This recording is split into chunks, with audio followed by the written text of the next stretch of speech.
నమస్తే. నేను విజయారెడ్డి. యెస్, మనకి పొలిటికల్ అంశాలు కావచ్చు, సామాజిక అంశాలు కావచ్చు, అసలు బడ్జెట్‌లో ఏం జరిగింది? నిజంగానే మోడీ జుట్టు కాస్త వేరే వాళ్ళ చేతిలో ఉందా? మరి వాళ్ళకిచ్చిన తాయిలాలు, వాళ్ళకి ప్రకటించిన వరాలు ఎందుకు తెలంగాణకి ఇవ్వలేకపోయారు? తెలంగాణకు ఎందుకు మొండి చేయి చూపిచ్చారు?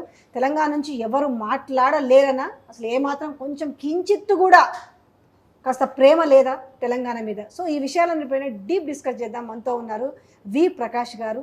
సార్ నమస్తే నమస్తే సార్. అమ్మా. ఏంది సార్? నేనైతే బాజాప్తా అడుగుతా.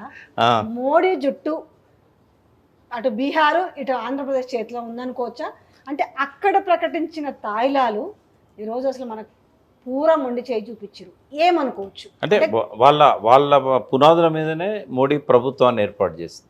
నితీష్ను చంద్రబాబు లేకుండా గవర్నమెంట్ రాలేదు. వాళ్ళ సపోర్ట్ ఆయనకు అవసరం. ఇవ్వడంలో తప్పేం లేదు, ఇవ్వనియండి అమ్మా. ఇయ్యనియండి. కానీ మిగతా రాష్ట్రాలకు కూడా ఇవ్వాలి కదా. ఇప్పుడు ఇక్కడ 8 మందిని గెలిపించారు. ఈ 8 మంది గెలవకపోతే మోడీ ప్రధాని అయ్యేవాడా? చంద్రబాబును నితీష్ ఇద్దరు సపోర్ట్ చేసినా కూడా 8 సీట్లు లేకపోతే అయ్యేదా? బొటాబొటి మెజార్టీ కదా. వాళ్ళు ఇద్దరు ఇచ్చినా కూడా మెజార్టీ సరిపోదు. మరి ఈ తెలంగాణ 8 ఎంపీలు ఏం పాపం చేశారు? వీళ్ళు ఎందుకు నోరు తెరవలేదు? ఎందుకు అడగలేదు? ఇవాళ ఏం కనబడట్లేదు. కనీసం వాళ్ళు రొటీన్గా ఇచ్చే రైల్వే లైన్లకు, నేషనల్ హైవేస్కి కూడా పెట్టినట్టు కనబడతలేదు. ఇప్పటివరకైతే రాలేదు వార్తలు. మరి ఏమైనా తర్వాత వస్తాయో చూడాలి. తర్వాత అందులో మెన్షన్ చేసింది ఏంటంటే, ఆంధ్రప్రదేశ్ పునర్విభజన చట్టం ఇచ్చిన హామీలు నెరవేర్చే దానిలో భాగంగా 15,000 కోట్లు ఆంధ్రకి ఇచ్చినట్టుగా అక్కడ ప్రభుత్వం క్లెయిమ్ చేసుకుంటుంది ట్విట్టర్ సాక్షిగా. మరి ఆంధ్రప్రదేశ్ పునర్విభజన చట్టంలో తెలంగాణ కూడా ఇవ్వాల్సిన చాలానే కదా. గిరిజన యూనివర్సిటీ ఉంది, బయ్యారం స్టీల్ ఫ్యాక్టరీ ఉంది, వరంగల్ కాజీపేట కోచ్ ఫ్యాక్టరీ ఉంది. వీటితో పాటుగా ఇక్కడ ఇండస్ట్రియల్ కారిడారు, నేషనల్ హైవేసు, రైల్వేలకు గతంలో ఇచ్చిన నిధుల కొనసాగింపు ఇవ్వాలి. రైల్వే లైన్సే కాకుండా రైల్వే స్టేషన్స్ మోడర్నైజేషన్ అన్నది కేంద్రం ఇవ్వాల్సిన ఏ నిధులను కూడా ఇవాళ బడ్జెట్లో మనకు చూపెట్టట్లేదు. ఏదో మొక్కుబడిగా కొద్దిగా ఇచ్చుంటారు రైల్వేస్కి వాటికి. బట్ తెలంగాణ విషయంలో మాత్రం ఒక మాట నేను చెప్పదలుచుకున్నా. బీజేపీ పార్టీ పుట్టిన తర్వాత అటు వాజ్పేయి ప్రభుత్వంలో కానీ, తర్వాత వచ్చిన మోడీ ప్రభుత్వంలో కానీ, గత ప్రభుత్వాలలో ఎన్నడూ కూడా ఇంత అన్యాయం జరగలేదు. అంటే ఏనాడు ఇవ్వనన్ని సీట్లు మొదటిసారి ఇచ్చారు. గతంలో బీజేపీకి ఎన్నడూ 8 సీట్లు ఇవ్వలే. ఇక్కడ ఒక ఓటు 2 రాష్ట్రాలు అని చెప్పి కాకినాడలో తీర్మానం చేసినప్పుడు కూడా 4 ఇచ్చారు. పోయిన టర్మ్లో కూడా 4 ఇచ్చారు. 8 సీట్లు ఇచ్చినందుకు కృతజ్ఞతగా ఎక్కువ బడ్జెట్ ఇవ్వాల్సింది పోయి ఉన్న బడ్జెట్కు గండి కొట్టాడు. సో ఇది ఖచ్చితంగా తెలంగాణ ప్రజలకు అర్థం కావాల్సిన అవసరం ఉన్నది. మీరు మోడీ మోడీ అని చెప్పేసి మోడీకి ఫేవరబుల్ ఓటు చేసినందుకు దాదాపు 15-16% బీఆర్ఎస్ ఓట్లు డైవర్ట్ అయినాయి. ఎందుకు అని అంటే, అధికారంలో వచ్చేది కానీ ప్రతిపక్షంలో వచ్చేది కానీ బీఆర్ఎస్ కాదు, అయితే కాంగ్రెస్ అండ్ బీజేపీ వాళ్ళిద్దరి మధ్యనే ఫైట్ ఉంది. మనం వేసిన ఓటు వేస్ట్ అవుతుందేమో అని చెప్పి మోడీకి వేశారు. మోడీకి వేసినందుకు మోడీ ఏం చేశాడు? కృతజ్ఞతగా నిధులు ఇవ్వాలన్నా మొండి చేజు పెట్టాడు. దీంతోనన్నా ప్రజలకు కనువిప్పు కావాలి. ఈ తెలంగాణ వాయిస్ అనేది బీజేపీ కాదు, కాంగ్రెస్ కాదు. పోనీ పొద్దున్న నుంచి టీవీలు చూస్తున్నాం, ఒక్క కాంగ్రెస్ నాయకుడు కూడా ఆ బడ్జెట్లో తెలంగాణకు అన్యాయం జరిగిందని మాట్లాడలే. ఒక కేటీఆర్ తప్ప ఇప్పటివరకు ఏ రాజకీయ నాయకుడు కూడా బడ్జెట్ గురించి మాట్లాడలే. అంటే ప్రజలకు ఇప్పటికైనా అర్థం కావాలి, కనువిప్పు కావాలి. మాట్లాడితే ఈ బడ్జెట్ గురించి మాట్లాడతారు, రేపు పెడతారు కదా, నువ్వేం పెద్ద ఇది చేసినామని అడుగుతారనే భయమో కావచ్చు, లేకపోతే వాళ్ళతో ఉన్న సత్సంబంధాలు కావచ్చు. అదే సత్సంబంధాలు, ఈడెన్ ఎజెండా ఉంటుంది కదా. ఎట్లాగూ ఏది ఏమైనా కూడా ఆ 2 పార్టీలు కలిసి తెలంగాణను ఆగం చేస్తున్నాయి. అది ఇప్పటికైనా ఆగమైన ప్రజలకు అర్థం కావాలి. అసలు పనికొచ్చే అంశాలు ఈ బడ్జెట్లో తెలంగాణకు ఏమీ లేవా? నాకు తెలిసి అయితే ఏమి ఇప్పటివరకు అయితే హైలైట్స్ ఏం రాలేదమ్మా. ఏం ఎక్స్పెక్ట్ చేశారు ఒక మేధావి వర్గంగా చూసుకుంటే? ఇవన్నీ ఇప్పుడు రాష్ట్ర విభజన చట్టం ఏదైతే చేసినప్పుడు 10 సంవత్సరాలుగా నిరాదరణకు గురవుతున్న, ఇప్పుడు గిరిజన యూనివర్సిటీ అన్నారు, కేంద్రమే చేయాలి కదా అది. ఆ కేంద్రము 10 ఏళ్ల తర్వాత శంకుస్థాపన, ఎలక్షన్ల ముందు కిషన్ రెడ్డి పోయి శంకుస్థాపన చేశాడు. 10 ఏళ్ళు ఇవ్వలేదు, 9.5 సంవత్సరాల తర్వాత శంకుస్థాపన చేశాడు. మరి దానికి నిధులు ఎన్ని పెట్టారు?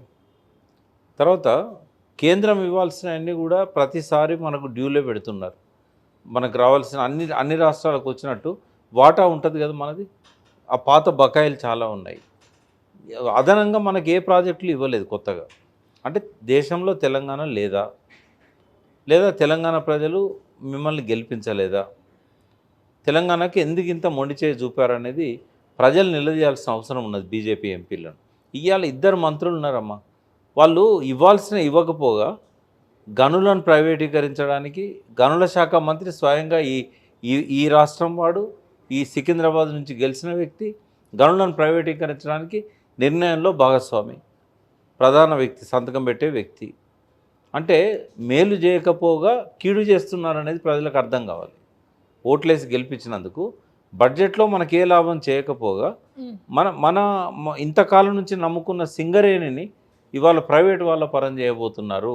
బొగ్గు ఒకసారి ప్రైవేటైజేషన్ అయిందంటే కరెంట్ ఛార్జీలు పెరుగుతాయి, అన్ని రవాణా ఛార్జీలు పెరుగుతాయి. బొగ్గుతో సంస్థ నడుస్తున్నది, బొగ్గుతో ఇవాళ కరెంటుతో నడుస్తున్నది. కరెంట్ ఛార్జీలు పెరిగిన తర్వాత డొమెస్టిక్ మీద కూడా దాని ఎఫెక్ట్ పడుతుంది, ఎత్తిపోతల పథకాల మీద పడుతుంది, ఇండస్ట్రీస్ మీద పడుతుంది. అంటే ఇవన్నీ పరోక్షంగా బొగ్గును ప్రైవేటీకరించడం వల్ల ఇన్ని నష్టాలు ఉంటాయి, ప్రతి వ్యక్తి మీద దాని భారం పడుతుంది. దీని అంతటి కారణం ఏంటంటే మీరు బీజేపీ ప్రభుత్వాన్ని అధికారంలోకి తేవడం.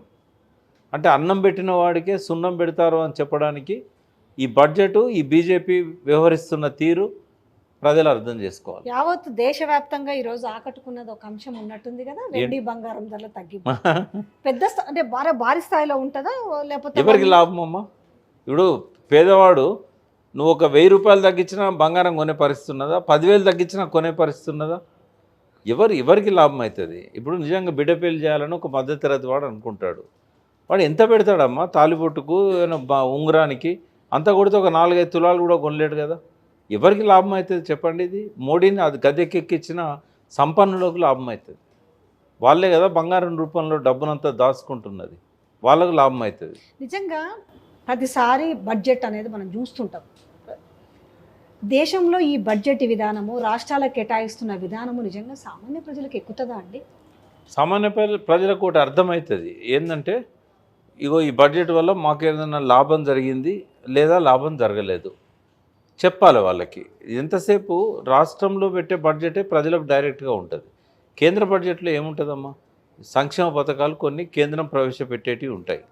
మీరు ప్రజల గురించి అడిగారు, ప్రజలకు అర్థమవుతుందా అన్నాడు. ఇక్కడ ఇప్పటి వరకు పరిపాలించిన ముఖ్యమంత్రులను ఒక్క కేసీఆర్ గారిని మినాయిద్దాం, ఆయన బాగా స్టడీ చేసేవాడు. మీరు మంత్రులను, ఆర్థిక మంత్రులను ఇవన్నీ కూర్చోబెట్టండి. అసలు అందులో ఉన్న పథకాలల్లో కేంద్రం నుంచి రాష్ట్రానికి వచ్చే పథకాలలో నిధులు వస్తాయి కదా, ఒక 10-20 చెప్పగలుగుతారా? కొన్ని వందలున్నాయి, ఎవ్వరికి తెలియదు ఏ పథకాలలో కేంద్రం నిధులు ఉన్నాయి. అందరు దృష్టి పెట్టేది ఏంటంటే ఒక 5-6 ఉంటాయి, వాటి కోసమే కొట్లాడుకుంటూ ఉంటారు. చాలాసార్లు అన్నీ మురిగిపోతూ ఉంటాయి, వెనక్కిపోతూ ఉంటాయి. ఏ స్కీమ్లో ఎన్ని నిధులు ఉన్నాయనేది ఎవరికి తెలియదు, ఐఏఎస్లకు తెలుస్తుంటాయి, వాళ్ళు స్టడీ చేయాలి. అసలు దానికోసమే ఒక మంత్రిత్వ శాఖ ఉండాలమ్మా. కేంద్రం నుంచి రాష్ట్రానికి రావాల్సిన నిధులు కానీ, పథకాలకు సంబంధించిన కాంట్రిబ్యూషన్ కానీ, దీన్ని ఢిల్లీలో పర్సూ చేయడానికి, కేంద్ర మంత్రుల దృష్టి తీసుకుపోవడానికి, ఇక్కడ వాటిని సక్రమంగా అమలు చేయడానికి, దారి మళ్ళకుండా చూసుకోవడానికి ఒక మంత్రిత్వ శాఖే ఉండాలి, ఒక ప్రిన్సిపల్ సెక్రటరీ ఉండాలి, దాన్ని అధ్యయనం చేయడానికి ఒక రీసెర్చ్ టీం ఉండాలి. మన దగ్గర ప్లానింగ్ విభాగంలో రీసెర్చ్ టీమ్స్ ఉంటాయి, అట్లా ఈ శాఖలో కూడా ఒక రీసెర్చ్ టీం ఉండాలి. తర్వాత కేంద్రం తలపెట్టిన నిధులు లబ్ధాన్ని చేరుతున్నాయా చేరట్లేదా, ఏమైనా ఓవర్లాప్ అవుతున్నాయా, 2 స్కీమ్లు ఏమైనా ఓవర్లాప్ అవుతున్నాయా? రైతు బంధు ఉంది, రైతు బంధు రాష్ట్రం ఇస్తున్నది, కేంద్రం ఇస్తున్నది, ఓవర్లాప్ ఎందుకు కావాలి? దాన్ని అందులో ఎందుకు అడ్జస్ట్ చేయకూడదు? ఇట్లాంటివన్నీ కూడా స్టడీ చేయాల్సిన అవసరం ఉన్నది.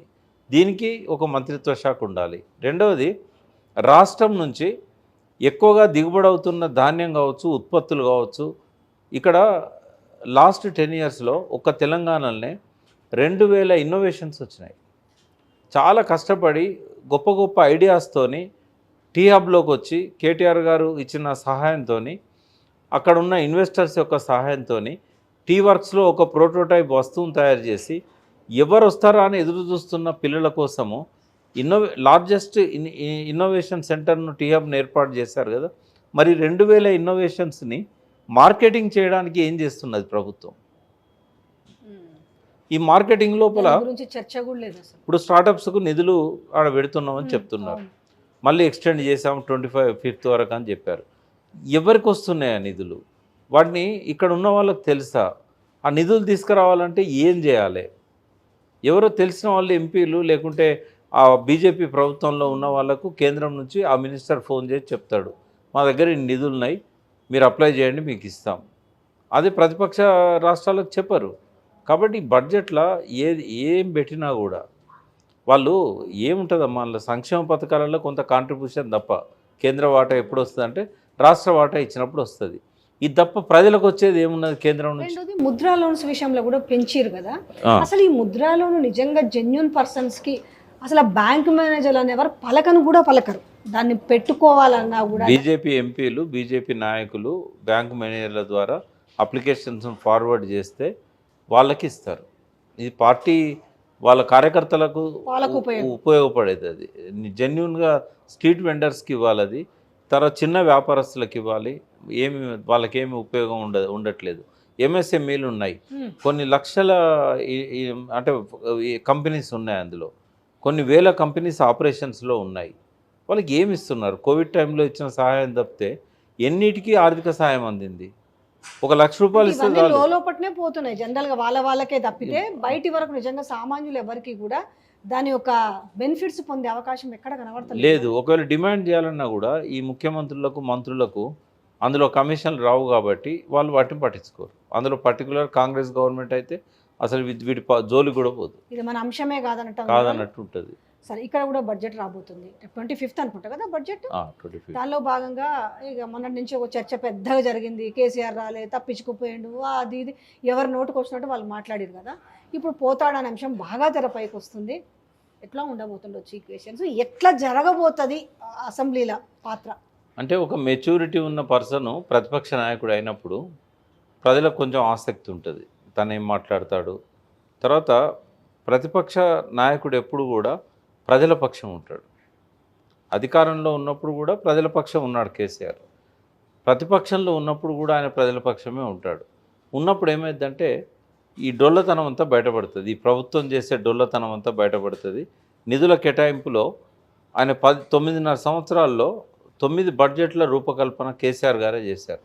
ఆయన ఆర్థిక మంత్రిగా లేకపోయినా కూడా ఆర్థిక మంత్రిని కూర్చోబెట్టుకొని ఆర్థికంగా బడ్జెట్ తయారు చేసే టీంనంతా కూర్చోబెట్టుకొని 1 నెల రోజులకు పైన ఎక్సర్సైజ్ చేసేవాడు బడ్జెట్ గురించి. ప్రతిరోజు ఒక రంగం గురించి డిస్కషన్ అవుతుండేది. ఇరిగేషన్ లాంటి కొన్ని పెద్ద రంగాలు ఏవైతే ఉన్నాయో అవి 2 రోజులు 3 రోజులు పట్టేది. ఈ సమగ్రంగా తెలంగాణకు సంబంధించిన ప్రతి అంశం మీద పట్టున్న వ్యక్తే కాక 9 ఏళ్ళల్లో ఆయన సృష్టించిన ప్రగతి, దానికి పెట్టిన నిధులు, ఆయన మెమరీ పవర్ కూడా అద్భుతం. ప్రతిదీ లెక్కలతో సహా చెప్పగలుగుతాడు, కంపేర్ చేసి చెప్పగలుగుతాడు. ఇప్పుడు వచ్చే బడ్జెట్లో ఉన్న డొల్లతనాన్ని అంతా బట్టబయలు చేయగలుగుతాడు. సో అప్పుడు చాలా ఎక్స్పోజ్ అవుతుంది ఈ ప్రభుత్వం.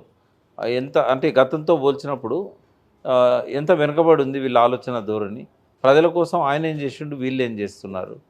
ఇంకోటి బడ్జెట్లో పెట్టడానికి ఇప్పుడు చూపెడతాడమ్మా. మోడీ కూడా ఏం చేశాడు, 45 లక్షల కోట్ల బడ్జెట్ పెట్టాడు, 30 లక్షల కోట్లు కూడా ఆదాయం లేదు. ఈ 15 లక్షల కోట్ల గ్యాప్ ఎక్కడి నుంచి తెస్తాడు? చూపెట్టచ్చు, మీకు ఇంత ఇస్తాం అంత ఇస్తాం, కానీ అవి వచ్చేటివి ఉండే సచ్చేటివి ఉండే, ఆ ముట్టను కూడా ముట్టరు వాళ్ళు. కాబట్టి మన రాష్ట్ర బడ్జెట్లో కూడా సరే, ఇప్పుడు జనరల్గా వాళ్ళు కూడా కాసుకొని కూర్చున్నారు. అంటే చాలా సార్లు రెచ్చగొట్టారు, అసెంబ్లీకే రాకుండా ఏం మాట్లాడతావు అనేసి చాలా చర్చలు జరిగింది. అంటే బడ్జెట్ రోజు పోతాడు, అటాకింగ్ ఎట్లుండబోతుంది అనేది ఒక రాష్ట్ర ప్రజలందరూ కూడా ఆసక్తిగా ఉంది. వీళ్ళందరూ ఒక కార్నర్గా చేసి మాట్లాడతారా, వీళ్ళనే లేకపోతే ఇది చేస్తారా అనేది ఒక చర్చ జరుగుతుంది. ఎట్లా ఉండబోవచ్చు అనేది అంటే ఒక్కటే ఇక్కడ ఏమవుతుందంటే ఆయనను ఎదుర్కోగలిగిన సత్తా రేవంత్ రెడ్డికి లేదు, అందులో ఉన్న ఏ మంత్రికి లేదు. ఎందుకంటే ఫస్ట్ పాయింట్ ఏంటంటే ఎవరు ప్రిపేర్ అయ్యారు, ఎవరికి అవగాహన లేదు. అదంతా ఉండాలంటే ప్రజల పట్ల ప్రేమ ఉండాలి, ఆ ప్రేమ కూడా లేదు. కనీసం ఎలక్షన్ల ముందు చూపెట్టిన దొంగ ప్రేమ కూడా ఇప్పుడు లేదు వాళ్ళ దగ్గర. ఏం మాట్లాడతారమ్మా? బట్టికి ఫైనాన్స్ గురించి అడిగినప్పుడు బడ్జెట్ అంటే ఆయన చూసి చదువుతారు. అందులో ఒక్కొక్క పద్దు గురించి కేసీఆర్ గారు లేచి ప్రశ్నిస్తే బట్టి నీళ్లు నమ్మలాల్సిందే, వెనక చూడాల్సిందే. ఎవరైనా ఫైనాన్స్ సెక్రటరీ ఉంటే ఆయనకు చిట్టి పంపాల్సిందే. అంటే దాని మీద సమగ్రమైన అవగాహనను పెంచుకోవాలంటే ఈ సమయం సరిపోదు బట్టికి. ఇంకో 1-2 ఇయర్స్ అయితే తప్ప తెలంగాణలో ఏముంది, ఏం కావాలి, ఆయన చదవడానికైతే చదువుతాడు. ఇట్లా బడ్జెట్ ఇట్లా పట్టుకొని చదవగలుగుతాడు.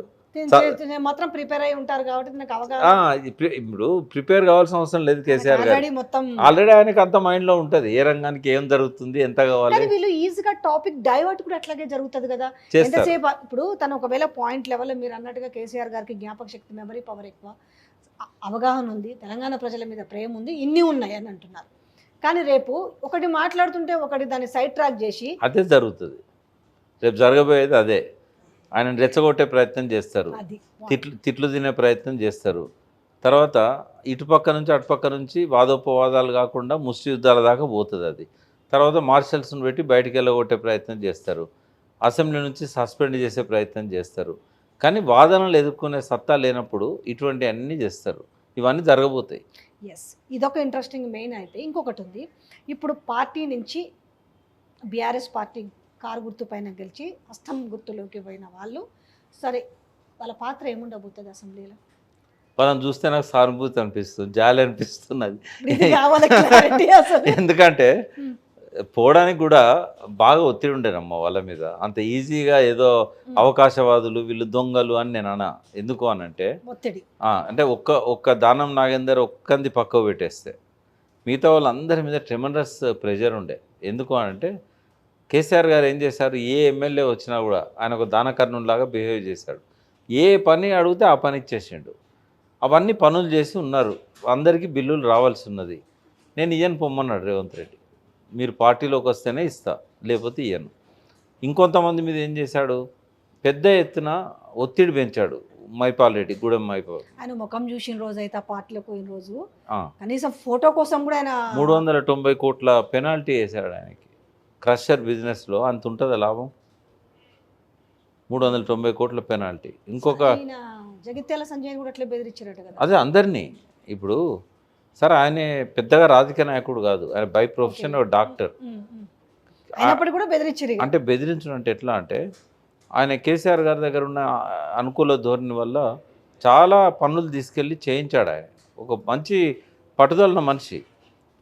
వాళ్ళందరూ ఇంటి ముందర పోయి కూర్చొని మాకు బిల్లులు డబ్బు మీరు ఇస్తారా లేకుంటే వాళ్ళతో ఇప్పిస్తారా, గత్యంతరం లేని పరిస్థితి క్రియేట్ చేశారు. పోచారం శ్రీనివాసరెడ్డి అంత సీనియర్ నాయకుడు, ఆయన కూడా వచ్చే ఒత్తిడి భరించలేకపోయాడు. కొడుకునేమో డీసీసీబీ నుంచి తీసేశారు, తర్వాత బిల్లులు ఆపేసిండ్రు. ఆయన ఒక స్టేజ్లో అయితే నా కుటుంబం మొత్తం వచ్చి మీ దగ్గర ధర్నా చేస్తుందని చెప్పి బెదిరించేదాకా పోయాడు గవర్నర్ దగ్గర. అంటే ఈ లాస్ట్కి ఏ మార్గం లేక అన్ని దారులు మూసుకపోయి పోవాల్సిన దుస్థితి వచ్చింది. ఆ పబ్లిక్ యొక్క ఒత్తిడిని ఇప్పుడు మరి యాంటీ డిఫెక్షన్ ఇప్పుడు ఒక్కసారిగా విలీనం జరగలేదు. సో అప్పుడు ఏంటంటే క్లాస్ ప్రకారం ఒక్కొక్కరుగా బయటకు వచ్చినా కూడా అందరు కలిసి కప్పుకున్నారు 1/3. అవును, ఎప్పుడు ఆ రోజు. ఇప్పుడు చూస్తే పరిస్థితి ఆల్రెడీ మీదైతే ప్రూవ్డే. దానం నాగేందర్ మీద అయితే ఆయన అయితే ఎలక్షన్ కమిషన్ నేను ఎంపీగా పోటీ చేస్తున్నాను కూడా ఇచ్చిండు. ఇప్పుడు వీళ్ళు అసెంబ్లీలో ఏడ కూర్చుంటారు, ఏం పాత్ర పోషిస్తారు అనేది. దానికంటే ముందు మనం ఆలోచించాల్సింది ఏంటంటే ఎలక్షన్ కమిషన్కు కళ్ళు ఉన్నాయా లేవా, ఇది గుడ్డిదా, ఇది ఒక రాజ్యాంగ సంస్థ కాదా, ఇది మోడీ గారి జేబు సంస్థనా? నేను ఒకటే అడుగుతున్నా వాళ్ళను, దీనికి ఎవరన్నా మీకు కంప్లైంట్ ఇవ్వాలన్నా? దానం నాగేంద్ర మీద కంప్లైంట్ ఇచ్చారు, ఇవ్వాల్సిన అవసరం ఉందా? అసెంబ్లీ ఎన్నికల్లో మీరే సర్టిఫికేట్ ఇచ్చారు బీఆర్ఎస్ ఎమ్మెల్యే అని. బీఫామ్ అందులో మీరు మీ ఎలక్షన్ వెబ్సైట్లో పోతే దానం నాగేందర్ పేరు బీఆర్ఎస్ ఎమ్మెల్యే అని ఉంటుంది. సేమ్ దానం నాగేందరు కాంగ్రెస్కు నామినేషన్ వేసి బీఫామ్ ఇచ్చాడు కాబట్టి కాంగ్రెస్ అభ్యర్థి అని ఉంటుంది. సువమోటోగా ఆయన టర్మినేట్ చేయాలి కదా, సస్పెండ్ చేయాలి కదా, ఎమ్మెల్యే డిస్క్వాలిఫై చేయాలి కదా. రిజైన్ చేయకుండా నామినేషన్ వేసిండని చెప్పి 5 ఏళ్ళలో 10 ఏళ్ళలో బహిష్కరించాలి కదా. అంటే ఏమైంది? ఎలక్షన్ కమిషన్ అనేది ఆయన దగ్గర పనిచేసే 2 గుమస్తాలను నడుపుతున్న సంస్థ అయిపోయింది. అది ఏం చేశారంటే సెలక్షన్ కమిటీలో 3 ఉంటారు, ప్రధానమంత్రి, సుప్రీంకోర్టు చీఫ్ జస్టిస్, ప్రతిపక్షానికి సంబంధించిన ప్రతినిధి. ఈ 3లో నుంచి అమెండ్ చేసేసి హోమ్ మినిస్టర్ని ఇంక్లూడ్ చేశారు. ఎవరిని తీసేశారు? సుప్రీంకోర్టు జడ్జిని చీఫ్ జస్టిస్ని తీసేశారు. అంటే మోడీ గారి తెలివి ఏంటంటే సుప్రీంకోర్టు చీఫ్ జస్టిస్ స్థాయి గల వ్యక్తిని తీసేసి తన చెప్పు చేతల్లో ఉండే హోమ్ మినిస్టర్ని పెట్టుకున్నాడు.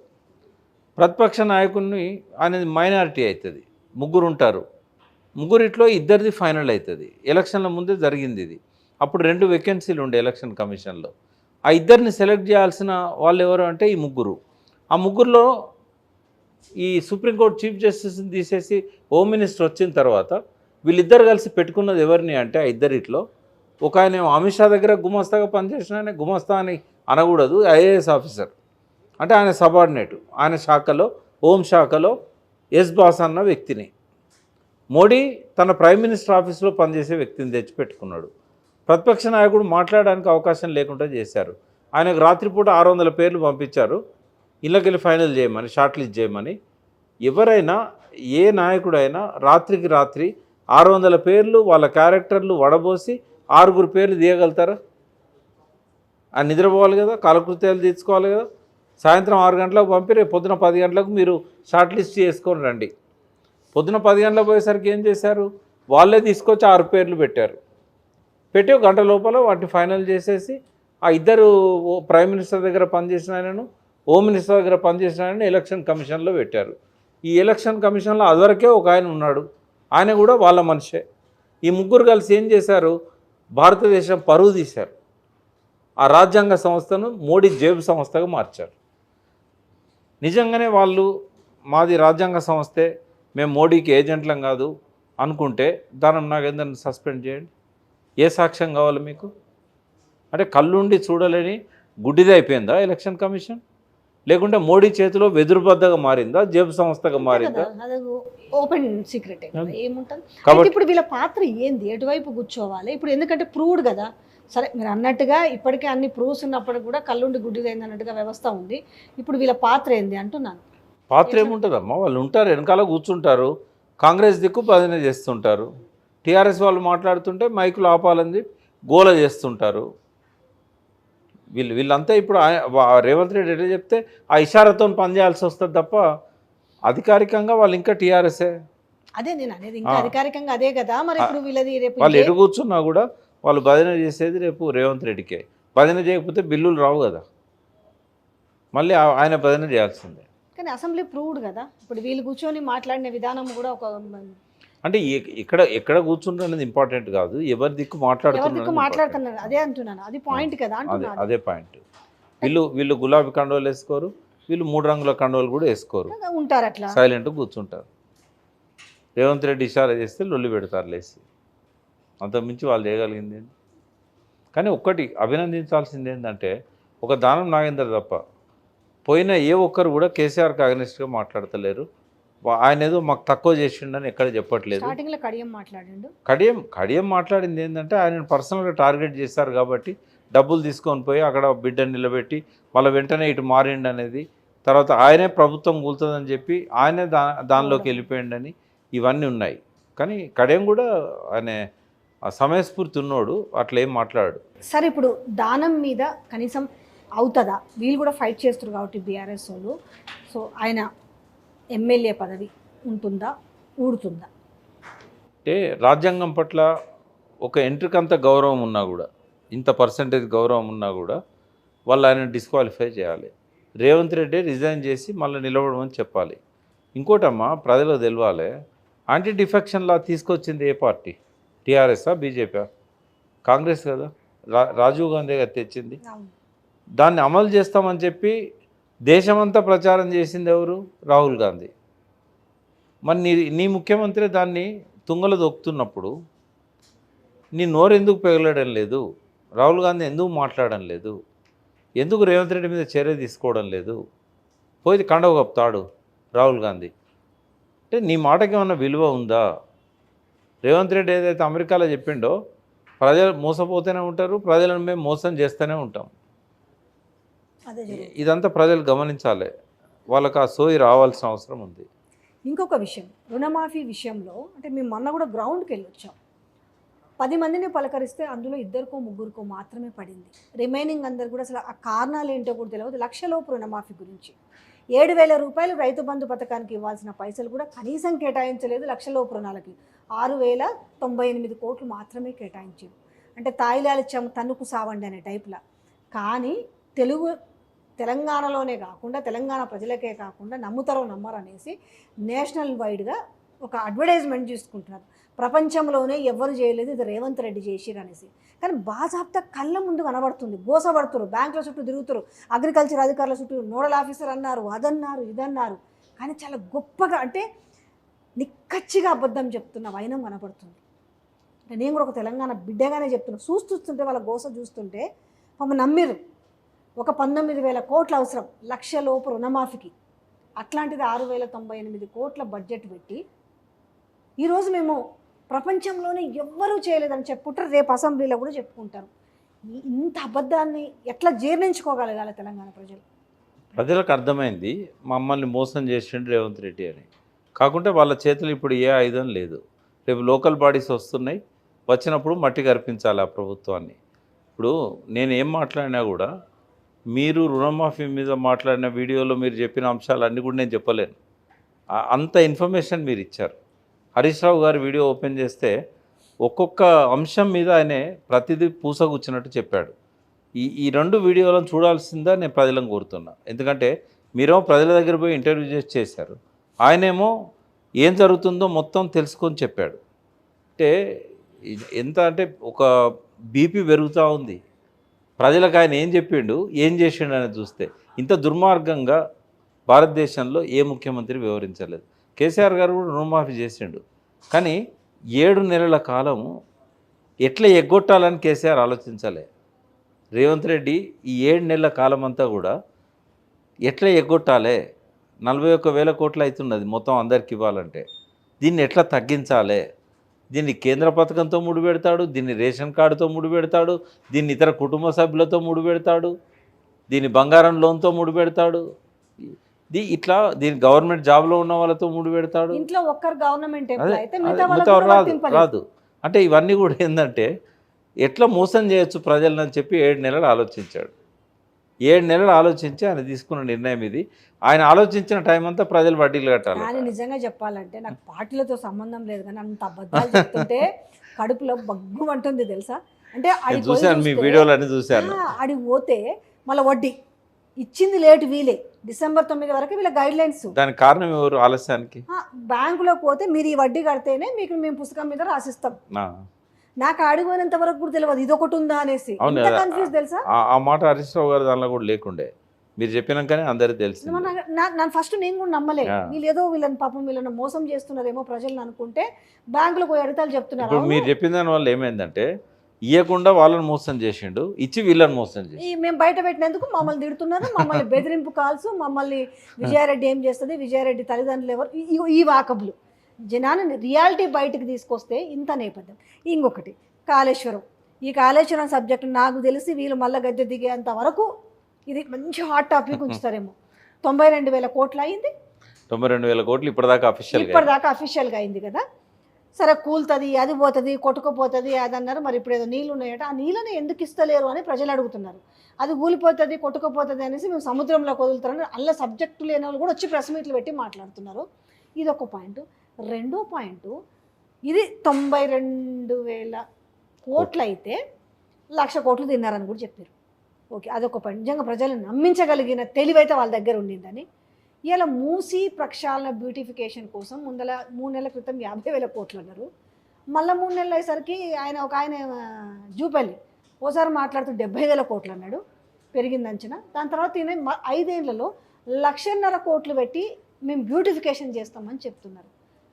ఒక 3 ప్రాజెక్టులు కలిపి మొత్తం కలిపి 1,63,000 కోట్లు అయితే ఒక అంటే ఏందన్నట్టు నాకు అర్థం కాలేదు. ఇప్పుడు దోచుకు తినడానికి 5 ఇన్ని రోజులు వీళ్ళ ప్లాన్ నాకు ఏమనిపిస్తుందంటే, ఓకే కాళేశ్వరం ఇంత బ్యాడ్గా ప్రాపకండా చేసి వీళ్ళు బ్యూటిఫికేషన్ పేరు మీద తినాలన్నా, అంటే కొందరు అడుగుతున్నారు ఈ క్వశ్చన్స్. ఖచ్చితంగా తినాలనేది వాళ్ళు ఉంటుంది, ఈడెన్ ఎజెండా. రెండవది ఏంటంటే 36 లక్షల ఎకరాలకు ఇచ్చే ప్రాజెక్టు పనికిరాంది అయింది. ఇలా నదిని నాశనం చేస్తూ దానిలో కాంక్రీట్ జంగల్ చేస్తారు. ఈ బ్యూటిఫికేషన్స్ను సుప్రీంకోర్టు ఎప్పుడో తప్పుపట్టిందమ్మా. గతంలో ఎన్నో డైరెక్షన్స్ ఉన్నాయి. బ్యూటిఫికేషన్ పేరుతోని నదిలో కాంక్రీట్ జంగల్ చేస్తే ఎవరు కూడా దాన్ని హర్షించరు. ఒక్క పిటిషన్తోని ఈ పనులన్నీ అయిపోతాయి. సుప్రీంకోర్టులో ఈ నదుల పరిరక్షణ కోసం ఇప్పుడు నేనే ఉన్నాను. నేను భారతదేశంలో నదుల మీద ఎన్జిఓల పక్షాన రాజేందర్ సింగ్ గారు నామినేట్ చేసిన అధ్యక్షుడు నేను, అంటే chairman of Indian peninsular river basin council. రేపు ఆ మూసీలో కనుక కాంక్రీట్ జంగల్ చేయాలన్నా ఒక పిల్లర్ కోసం మట్టి తవ్వినా నేనే దీన్ని హైకోర్టు పోయి ఆపుతా. సాధ్యం కాదు అది. ఎందుకంటే నదిని నదిలాగా ఉంచాలి. గతంలో నదిని డ్రైనేజ్ లాగా మార్చారు. ఇప్పుడు ఆ నదిని ఏంటంటే బ్యూటిఫికేషన్ పేరుతోని నదిని నాశనం చేయబోతున్నారు. రేపు ఉధృతంగా వరదలు వస్తే వీళ్ళు డెవలప్ చేసేది నదిలో ఉంటుందనమ్మా. నది ఎంత ఉధృతంగా వస్తుందో మనం కూడా చూసాం కదా. మీరు మిరేటివ్ పెట్టాక కూడా మూసి ఉప్పొంగింది కదా. ఉంటుంది ఏమన్నా అది. యాక్చువల్గా ఇప్పుడు ఇమ్లిబ్ అనే బస్ స్టాండ్ ఉంది, అది కాంగ్రెస్ గవర్నమెంట్ ఉన్నప్పుడే నడి నదిలో కట్టారు. మూసీ నది కెపాసిటీ ఎంత, దాన్ని ఎంత కుంచారు. దాదాపు ఇది 5వ వంతు తగ్గిపోయింది ఇప్పుడు. కానీ వరద వచ్చేది ఆగదు కదా. పైనుంచి వచ్చే వరద నువ్వు 2 రిజర్వాయర్లు నిండిన తర్వాత ఆ నీళ్ళు ఎక్కడ పోవాలి? ఓవర్ఫ్లో అయితే ఆ నీళ్ళు ఎక్కడి నుంచి చెడిపోవాలి?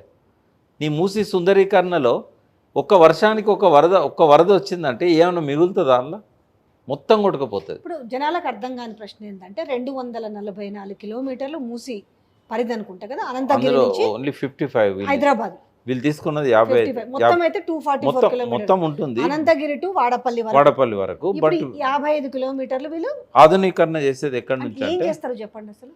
ఫస్ట్ ఏంటంటే ఒకటి హిమాయత్ సాగర్ నుంచి బాపు ఘాట్, తర్వాత ఉస్మాన్ సాగర్ గండిపేట నుంచి బాపు ఘాట్. ఈ 2 సుందరీకరణలో భాగంగా ఆ 2 నదులు ఇక్కడ కలిసేదాకా వాటిని ఏం చేయాలనేది ఒక ప్లాన్ ఉన్నది. అక్కడి నుంచి బాపు ఘాట్ నుంచి ఓఆర్ఆర్ వరకు అంటే గౌరవెల్లి విలేజ్ ఉంటుంది. ఇప్పుడు విజయవాడ గట్కేసర్ మధ్యలో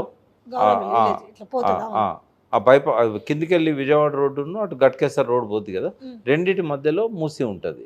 ఇది ఇక్కడి నుంచి అక్కడి వరకు కూడా మూసీ నదిలో అప్పుడు తెలంగాణ టీఆర్ఎస్ గవర్నమెంట్ ఉన్నప్పుడేమో స్కైవే ఒకటి నిర్మించాలి అని చెప్పేసి వాళ్ళు ఆలోచించారు. అంటే 12 లక్షల అడుగుల వేవ్ ఒకటి పైన క్రియేట్ చేయాలి, దానికి అన్ని ఎగ్జిట్స్ పెట్టాలి అనేది ఒకటి అనుకున్నారు. 14 బ్రిడ్జిలు కట్టాలని అనుకున్నారు. ఏది నది దాటడానికి. ఇప్పుడు ఆ పురాణ పూలు, చాదరగట్టు, మూసి ఇట్లున్నాయి కదా. అయితే వీటిని ఏంటంటే మొత్తం 14 బ్రిడ్జెస్ కావాలి. అంటే ట్రాఫిక్ జామ్స్ని తగ్గేయడానికి ఓల్డ్ సిటీకి న్యూ సిటీకి మధ్యలో. తర్వాత స్కైవే ఉన్నట్టయితే ట్రాఫిక్ జామ్ చాలా తగ్గించుకోవచ్చు అనేది వాళ్ళు చేసిన ప్లాన్. ఈయన ఏం చేస్తున్నాడంటే సబర్మతి రివర్ ఫ్రంట్ను చూసి వచ్చారు. ఇక్కడ గుజరాత్ అహ్మదాబాద్లో. మోడీ ఏం చేశాడు, సాబర్మతి రివర్ ఫ్రంట్లో నది లోపలనే అన్ని కాంక్రీట్ స్ట్రక్చర్లు చేశాడు. వాటర్ ఫాల్స్ కావచ్చు, టీ కోట్లు కావచ్చు, కాఫీ షాప్స్ కావచ్చు, రకరకాల వెండర్స్కి కావాల్సిన ఏర్పాట్లు కావచ్చు, పార్కులు కావచ్చు, ఇవన్నీ కూడా ఏంటంటే నది మధ్యలో చేశాడు ఆయన. అయితే దీన్ని పర్యావరణవేత్తలు ఎవరు కూడా దాన్ని సపోర్ట్ చేయరు. గతంలో కూడా మీకు గుర్తుండాలి, చంద్రబాబు నాయుడు ఏం చేశాడు, మూసీ నదిని చిన్న నాలగా మార్చడానికి మధ్యలో ఒక నాల కట్టాడు. ఇప్పటికి కూడా కనబడుతుంది అది. అయితే ఇక్కడ ఛాలెంజెస్ ఏందో నేను చెప్తాను. ఒకటి ఫస్ట్ ఏంటంటే నది 2 బండ్స్ మధ్యలో, ఒడ్ల మధ్య ఎటువంటి కాంక్రిటైజేషన్ కూడా కరెక్ట్ కాదని సుప్రీంకోర్టు గైడ్లైన్స్ ఉన్నాయి, దానికి తీర్పులు ఉన్నాయి. నాలాంటి వాడు ఆ తీర్పును కోట్ చేసుకుంటూ ఒక పిటిషన్ వేసినట్టయితే ఇదంతా అయిపోతుంది. నేనేయాలని కాదు, ఎవరైనా వేయచ్చు, పర్యావరణవేత్తలు ఎవరైనా. రెండవది మూసీ సరౌండింగ్స్లో అంటే బఫర్ అనేది ఉంటుంది. 50 మీటర్లు మనం బఫర్ అని అనుకున్నట్టయితే 50 అడుగులు అనుకున్నా ఒక 12,000 బిల్డింగ్స్ ఉన్నాయి. అవన్నీ ఇప్పుడు డిస్మాంటిల్ చేయాలి. 12,000 బిల్డింగ్లు 55 కిలోమీటర్ల పరిధిలో మూసీకి 2 పక్కల కూడా ఆ బఫర్లో 20,000 కుటుంబాలు కూడా కొంచెం ఇదవుతాయట కదా. 12,000 బిల్డింగ్సే పోతాయి. అంటే ఒక అపార్ట్మెంట్లో ఎన్ని కుటుంబాలు ఉంటాయి? ఇంచుమించు 20,000 పైగా. తర్వాత స్లమ్ములు, మూసి మొత్తం స్లమ్లే ఉన్నాయి కదా, ఇన్ని చాడదాకా. ఆ స్లమ్స్ అన్ని తొలగించాలి. తర్వాత 250 ఏరియాస్ ఉన్నాయి, అక్కడ రకరకాల యాక్టివిటీ జరుగుతూ ఉన్నది. ఇవన్నీ తీసేయాలి. వీళ్ళు నష్టపరిహారం అడుగుతారు, వీటి మీద స్టేలు అడుగుతారు. ఇవన్నీ ఎక్కడైతే అమ్మా ఇది అయ్యే ప్రాజెక్టా? ఇది కేవలం ఏంది, ఇంకో డబ్బులు ఎక్కడున్నాయి? నీకు పెన్షన్లు ఇవ్వడానికి డబ్బులు లేవు, వాళ్ళకి రేషన్ బియ్యం ఇవ్వడానికి డబ్బులు లేవు. ఇవాళ మళ్ళీ దొడ్డు బియ్యం పెడుతున్నారు, చూశాను. మీరు హాస్టల్లో ఓన్లీ మీరే టీవీ పట్టుకొని హాస్టల్లో పిల్లలు తినలేకపోతున్నారు.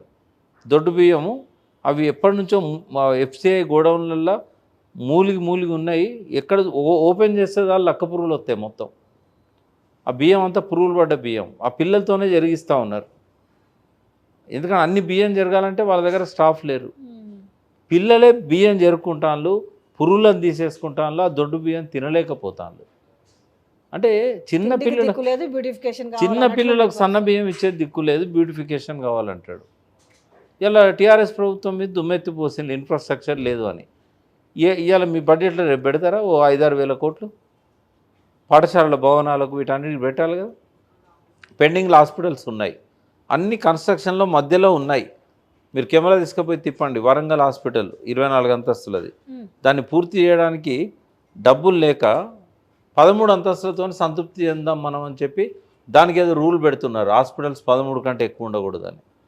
రెండవది అల్వాల్లో సగం కట్టిండ్లు, సనత్నగర్లో సగం కట్టిండ్లు, ఇవన్నీ పూర్తి చేయాల్సిన బాధ్యత వాళ్ళకు. పూర్తి అవుతుందా ఏమవుతుందో తెలియదు, డబ్బులే లేవు కదా, ఎక్కడవుతుంది. ఇప్పుడు రైతు బంధు వేయడానికి డబ్బులు లేనప్పుడు, పిల్లలకు సన్న బియ్యం వేయడానికి డబ్బులు లేనప్పుడు, పెన్షన్లు ఇవ్వనప్పుడు పెన్షన్లు డబ్బులు ఎక్కడ ఇస్తున్నాడు అంటే ఎక్కడి నుంచి వస్తాయి ఇంత ఏమన్నా ఇప్పుడు ఇచ్చేటివి కూడా రేపు జిల్లా పరిషత్ మండల ఎన్నికలు అయ్యేదాకానే. ఒకసారి ఎన్నికలు అయినాయంటే ప్రజలకు సున్నమే, ఇంకా ఏముండదు. ఇవ్వడానికి డబ్బులు లేవు, తెచ్చే మార్గం లేదు.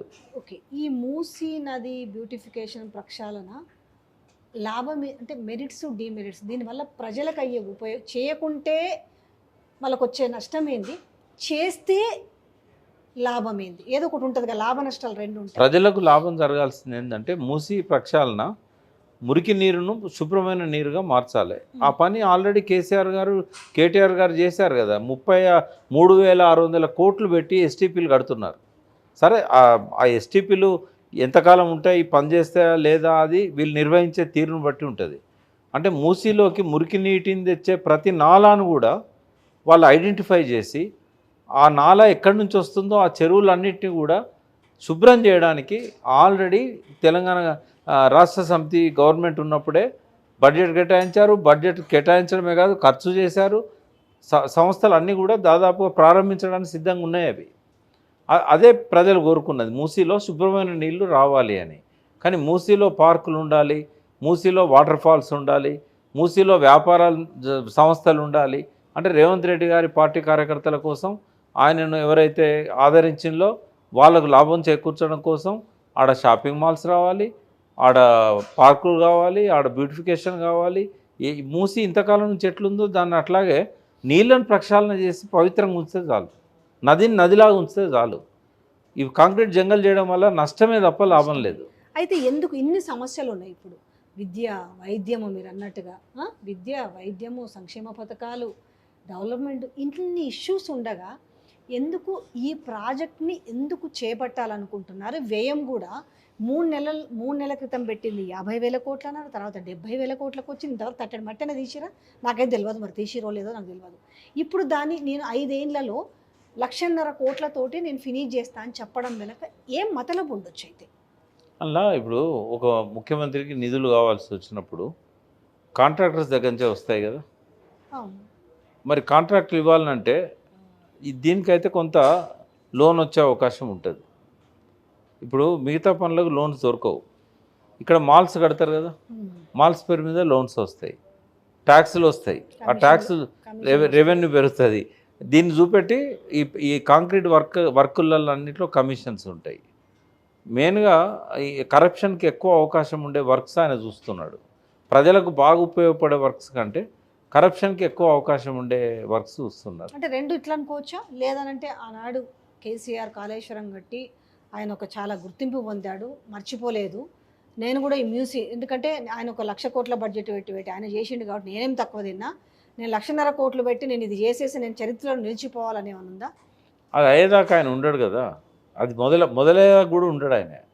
ఇప్పుడు ఈ 1,50,000 10 అని చెప్తారు, ఏదో 5 ఏళ్ళు, ఇంకో 5 ఏళ్ళు, 10 నేను అనేది ఏంటంటే ఇప్పుడు ఆయన రోజులు లెక్క పెట్టచ్చు అమ్మ రేవంత్ రెడ్డి పాలనకి. ఎందుకంటే ఇంతకుముందేమో ఈ టీఆర్ఎస్ కూల్స్తుందేమో, కొంతమంది టీఆర్ఎస్ నాయకులు కూడా అర్థం వచ్చేటట్టుగా మాట్లాడారు. ఇప్పుడు ఎవరో కూల్చాల్సిన అవసరం లేదు, తనకు తానే కూలిపోతానికి సిద్ధంగా ఉన్నాడు. ఆ పార్టీ నాయకులే ఆయన కాలుబట్టి గుంజడానికి సిద్ధంగా ఉన్నారు. రెండవది, ఇప్పుడు ఈ ప్రజల అవసరాలు పక్కకు పెట్టి సుందరీకరణ వైపు ఆయన ఆలోచించినప్పుడు ఆ పార్టీ నాయకులలోనే ఐక్యత ఉండదు. దాని మీద వాళ్ళ ఎమ్మెల్యేలు కూడా దానికి అంగీకరించారు. ముందు మాకిచ్చేది దేవయ్య బాబు, ఇప్పుడు దాదాపు 30,000 కోట్ల బిల్స్ పెండింగ్ ఉన్నాయి, వడ్డీలు పెండింగ్ ఉన్నాయి, వడ్డీలు కట్టంది కొత్త అప్పులు పుట్టవు. కేసీఆర్ గారు ఏంటంటే కాళేశ్వరం ప్రాజెక్టు మీద అప్పెందుకు పుట్టింది, అంటే దాని మీద రెవెన్యూ ఇంత వస్తుందని ఆయన చూపెట్టగలిగాడు. ఇండస్ట్రీస్లో ప్రతి దగ్గర కూడా నీరు అనేది ఎన్ని రకాలుగా ఉపయోగించుకోవచ్చు అని చూపెట్టగలిగాడు. నావిగేషన్కి ఉపయోగపడుతుంది, ఫిషరీస్కి ఉపయోగపడగలుగుతుంది. కాబట్టి కాళేశ్వరం ప్రాజెక్టు వల్ల ఇన్ని వాటర్ బాడీస్ని మేము రీఫిల్ చేయగలుగుతున్నాము, వాటిలల్లో ఇంత సంపద వస్తుంది అని చెప్పి చూపెట్టగలిగాం. అగ్రికల్చర్లో మనకు వ్యవసాయం చేసే వాళ్ళ దగ్గర నుంచి భూమి పన్ను కానీ నీటి పన్ను కానీ రాకపోయినా కూడా రెవెన్యూ ఎంత వస్తుందో కేసీఆర్ గారికి తెలుసు. ఎట్లా వస్తుందో చెప్పండి. కాళేశ్వరం నీళ్ళు ఇస్తే 36 లక్షల ఎకరాలు కానీ 18 లక్షల ఎకరాలకు కానీ భూమి పన్ను రాదు, నీటి పన్ను రాదు, ప్యాడీ వస్తలే, ప్యాడీ వస్తుంది. ప్యాడీ వస్తే ఏమవుతుంది తెలుసా? రైతులకు ఆదాయం వస్తుంది. ఆదాయం వచ్చిన డబ్బును ఏం చేస్తారు రైతులు? బయట ఏదో ఒకటి కొనడానికి ఖర్చు చేస్తారు. ఖర్చు చేసిన తర్వాత ట్యాక్స్ వస్తుంది. ఆ హోల్సేల్ ఇప్పుడు రిటైల్ షాప్లో వీళ్ళు కొంటారు, అది హోల్సేల్ పోతుంది. మళ్ళీ వాడు ఏం చేస్తాడు? ఇంకోటి కొనడానికి ఆ డబ్బులు ఖర్చు పెడతాడు. అంటే ఒక సర్క్యులర్ ఎఫెక్ట్ అవుతుంటుంది, మనీ సర్క్యులేషన్ అవుతుంటుంది. ఎందుకు పెరిగిందమ్మో బడ్జెట్ 59,000 కోట్ల నుంచి? ఎప్పుడన్నా మీరు దీని మీద డిస్కషన్ పెట్టండి. కేసీఆర్ గారు అధికారంలోకి వచ్చినాడు 59,000 కోట్లు, ఇప్పుడు 2.5 లక్షల కోట్లు రాష్ట్ర ఆదాయం. 4-5 రెట్లు ఎట్లా పెరిగింది? అదే రేవంత్ రెడ్డి ఈ 7 నెలల కాలంలో ఆదాయం పెంచే పని ఏం చేయగలిగిండు? ఆదాయం తగ్గించే పని చేయగలిగిండు కానీ ఆదాయం పెంచే పని ఏమి చేయలే. మళ్ళీ దాన్ని 1,50,000 కోట్లకు తగ్గిస్తాడు ఆయన. ఇంకో 3 ఏళ్ళు కనుక రేవంత్ రెడ్డి ఉంటే 2.5 లక్షల కోట్ల ఆదాయం ఉన్న తెలంగాణ ఇన్కమ్ని, రాబడులను 1,50,000 కోట్లకు తగ్గిస్తాడు. ఇప్పుడు ఈ బడ్జెట్ పెడితే మనకు తెలుస్తుంది.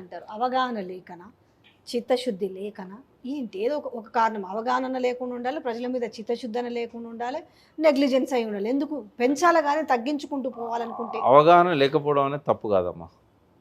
చిత్తశుద్ధి లేకపోతే తప్పు, కానీ అవగాహన లేకపోతే నేనేమి తప్పని నేను అన్నా. కానీ అవగాహన పెంచుకోవాలి కదా. ఇప్పుడు ఆ సీట్లో, ఇప్పుడు మిమ్మల్ని ఈ సీట్లో కూర్చోబెట్టారు, మీరు యాంకర్ కాకముందు ఇట్లా మాట్లాడేవాళ్ళ? దీనికి అవసరమైన స్థాయికి మీరు ఎదిగారు కదా. రేవంత్ రెడ్డి కూడా ఒక ఇంటర్వ్యూలో చెప్పాడు, నేను జెడ్పీటీసీగా ఉన్నప్పుడు, నేను ఎమ్మెల్సీగా ఉన్నప్పుడు, నేను ఎమ్మెల్యేగా ఉన్నప్పుడు, నేను ఎంపీగా ఉన్నప్పుడు, ఇప్పుడు ముఖ్యమంత్రిని అయినప్పుడు ఏ స్థాయికి తగ్గట్టుగా ఆ స్థాయికి నేను ఎదిగాను, ఇప్పుడు కూడా నేను ఎదుగుతాను అని చెప్పాడు ప్రారంభంలో ఒక ఇంటర్వ్యూలో. నేను ఒక ఎంపీ నుంచి, ఒక ఎమ్మెల్యే నుంచి ఎన్నడూ మినిస్టర్ కాకుండా ఒక సీఎం స్థాయికి వచ్చాను, అవసరమైన అవగాహన నేను ఏర్పాటు చేసుకుంటా, నేను ఎదుగుతా అన్నాడు. అన్నప్పుడు సంతోషించినాం. ఎదగాలని కోరుకుంటాం కదా. ఒక ముఖ్యమంత్రి స్థాయి అవగాహన ఉండాలని కోరుకుంటాం.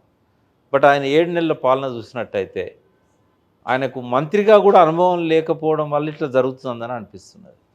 చిత్తశుద్ధి సంగతి పక్కకు పెట్టండి, అవగాహన పెంచుకోవడానికి ఆయన ఏం ప్రయత్నం చేస్తున్నట్టు కనబడట్లేదు. ఇప్పుడు ఒక థింక్ ట్యాంక్ ఉండేది కేసీఆర్ గారికి వెనకాల, ఫైనాన్షియల్ ఈ బడ్జెట్ విషయంలో రాజారెడ్డి గారు అని ఉండేవారు. ఆ రెడ్డి గారు లేరు ఇప్పుడు. ఆయన అంతకుముందు కాంగ్రెస్లో కూడా ఉండే. ఆయన కేసీఆర్ ఇతను కాంగ్రెస్లో ఉండడానికి పక్కకు పెట్టలే, ఆయనను తీసుకొచ్చి పెట్టుకున్నాడు. రెడ్డి గారు ఆయన పేరు కొంచెం. అయితే ఇక్కడ ఈయన ఆ పని చేయలేదు, ఆయన వెనకాల ఎవరు లేరు. మళ్ళీ గదే రామకృష్ణారావు గారు ఫైనాన్స్ సెక్రటరీ, వీళ్ళే తప్ప థింక్ ట్యాంక్ అనేది లేకుండా పోయింది. జిఆర్ రెడ్డి ఏదో అంతకుముందు ఫైనాన్షియల్ అడ్వైజర్ 10 సంవత్సరాలు ఆయన తెలంగాణ గవర్నమెంట్లో ఉండడం అనేది మనకు అదృష్టం. ఆయన వల్లనే కేసీఆర్ గారికి మంచి ఆలోచనలు, మంచి సలహాలు అందినాయి, మంచి అవగాహన వచ్చింది. కేసీఆర్ గారు కూడా ఎంఏ ఎకనామిక్స్ చదవలే, ఆయన ఎంఏ తెలుగు చదివిన వ్యక్తే. బట్ ఆయన ఇచ్చిండు, ఆ అవగాహన ఇచ్చిండు, ఆ ఫైనాన్స్ టీం ఇచ్చింది. అప్పుడు రాజేందర్ ఉండే ఫైనాన్స్ మినిస్టర్గా, తర్వాత హరీష్ రావు గారు ఉండి, అంటే ఒక ఎదిగొచ్చిన నాయకత్వం ఆయనతో ఉండేది. ఎవరికి దాని మీద అవగాహన లేని వాళ్ళని పెట్టుకొని, ఎలక్ట్రిసిటీ డిపార్ట్మెంట్ ఎట్లయితే కరెంటు గురించి అవగాహన లేని ఐఏఎస్ ఆఫీసర్లను తెచ్చి పెట్టుకున్నాడు, కేసీఆర్ గారేమో అందులో పనిచేసిన వాళ్ళని తీసుకొచ్చి పెట్టుకున్నాడు, అందులో రిటైర్ అయిన వాళ్ళని తెచ్చి పెట్టుకున్నాడు. అంటే ఇటువంటి శాఖల పట్ల అవగాహన లేకుండా బురద మాత్రం చల్లుతున్నారు. అదే రేపు బడ్జెట్ వస్తే ఆయన బట్టలు ఇప్పి పెడతారు, ప్రజలు ఊకుంటారు. మొత్తానికి చాలా ఇంట్రెస్టింగ్ గా ఉంటుంది. చాలా ఇంట్రెస్టింగ్, ఒక సబ్జెక్ట్. రెండోది, ఎందుకు ఈ క్యాబినెట్ ఎక్స్పాన్షన్ విషయంలో కీలకమైన ఉన్నాయి. రాష్ట్రానికి ఒక విద్యాశాఖ మంత్రి అవసరమే, ఒక హోం మంత్రి అవసరమే. నిన్న పాషం యాదగిరి మాట్లాడుతూ ఈయన క్యాబినెట్ ఎక్స్పాన్షన్ చేయడు, మూసీ నది గురించి మాట్లాడుతూ నేను ఎవరు మూసీ చేయమని నేను ఎవడని అడిగిండా అని ఆయన కొంచెం బాగానే అగ్రెసివ్గా మాట్లాడిండు. ఎందుకు ఏమన్నా ఆయన చేతిలో ఏముందమ్మా? ఇప్పుడు రిమోట్ కదా, ఢిల్లీలో రిమోట్ ఉన్నది. 18 సార్లు పోయిండు, ఇంకో 18 సార్లు పోతే తప్ప ఆ 18 మంది మంత్రులు ఉండే అవకాశం లేదు మనకి. ఢిల్లీ నుంచి వాళ్ళు చెప్పాలి, ఈయన చేయాలి. వాళ్ళు వెనక ముందు ఆలోచిస్తున్నారు, ఎందుకంటే అసలు ముందు ఈయన సంగతి ఏందని ఆలోచిస్తున్నారు. ఇప్పటికే ఎన్నో అనుమానాలు వచ్చాయి. కానీ అనుమానాలు వచ్చినప్పటికీ కూడా రాహుల్ గాంధీని హోల్డ్ చేయగలుగుతున్నాడు. నేను ఇంత బాగా చేసిన తెలంగాణ ప్రజలు ఇంత అద్భుతంగా ఆనందంగా తేలియాడుతున్నారు, పండగలు చేసుకుంటున్నారు అని చెప్తున్నారు. మరి రేపు రాహుల్ గాంధీని వీళ్ళు ఇన్వైట్ చేయడం ఏదో పోయిండ్రు కదా అందరు కలిసి, మనం చాలా గొప్ప పని చేసినాం ఈడ, మీరు ఎక్కడైతే వరంగల్లో డిక్లరేషన్ ఇచ్చారో మీరు మళ్ళీ అదే వరంగల్లో సభకు రావాలి అనేసి. ఆయన దగ్గర అంత ఇన్ఫర్మేషన్ ఉంటుందమ్మా. ఉంటుందంట. ఎందుకు 8 మంది బీజేపీ ఎంపీలు గెలిచిండ్రు అనే దానికి రేవంత్ రెడ్డి దగ్గర ఏం సమాధానం ఉంది? ప్రపోర్షనేట్గా చూసుకున్నా కూడా 64 మంది కాంగ్రెస్ ఎమ్మెల్యేలు గెలిచినప్పుడు ఎంతమంది ఎంపీలు గెలవాలి? రేవంత్ రెడ్డి సొంత సీటు ఎందుకు పోయింది బీజేపీకి? రేవంత్ రెడ్డి ఎమ్మెల్యేగా ఉన్న సీట్ ఎందుకు పోయింది బీజేపీకి? వీటన్నిటికి సమాధానాలు చెప్పాల్సి ఉన్నది కదా. అంటే ఒక గమనించాల్సిన అంశం ఏంటంటే, ఒక ముఖ్యమంత్రి మీద సొంత పార్టీ వాళ్ళు ఎంక్వైరీ వేయడం, కేసీ వేణుగోపాల్ ఇతర రాష్ట్రాల్లో ఎందుకు ఓటమికి గురైనాం అనేది దాని మీద ఎంక్వైరీ పెడితే బాగానే ఉంటుంది. కానీ రాష్ట్రంలో అధికారం వచ్చిన తర్వాత, తన సొంత వ్యక్తి ముఖ్యమంత్రి ఉన్న తర్వాత ఇక్కడ కూడా ఎంక్వైరీ పెట్టారు.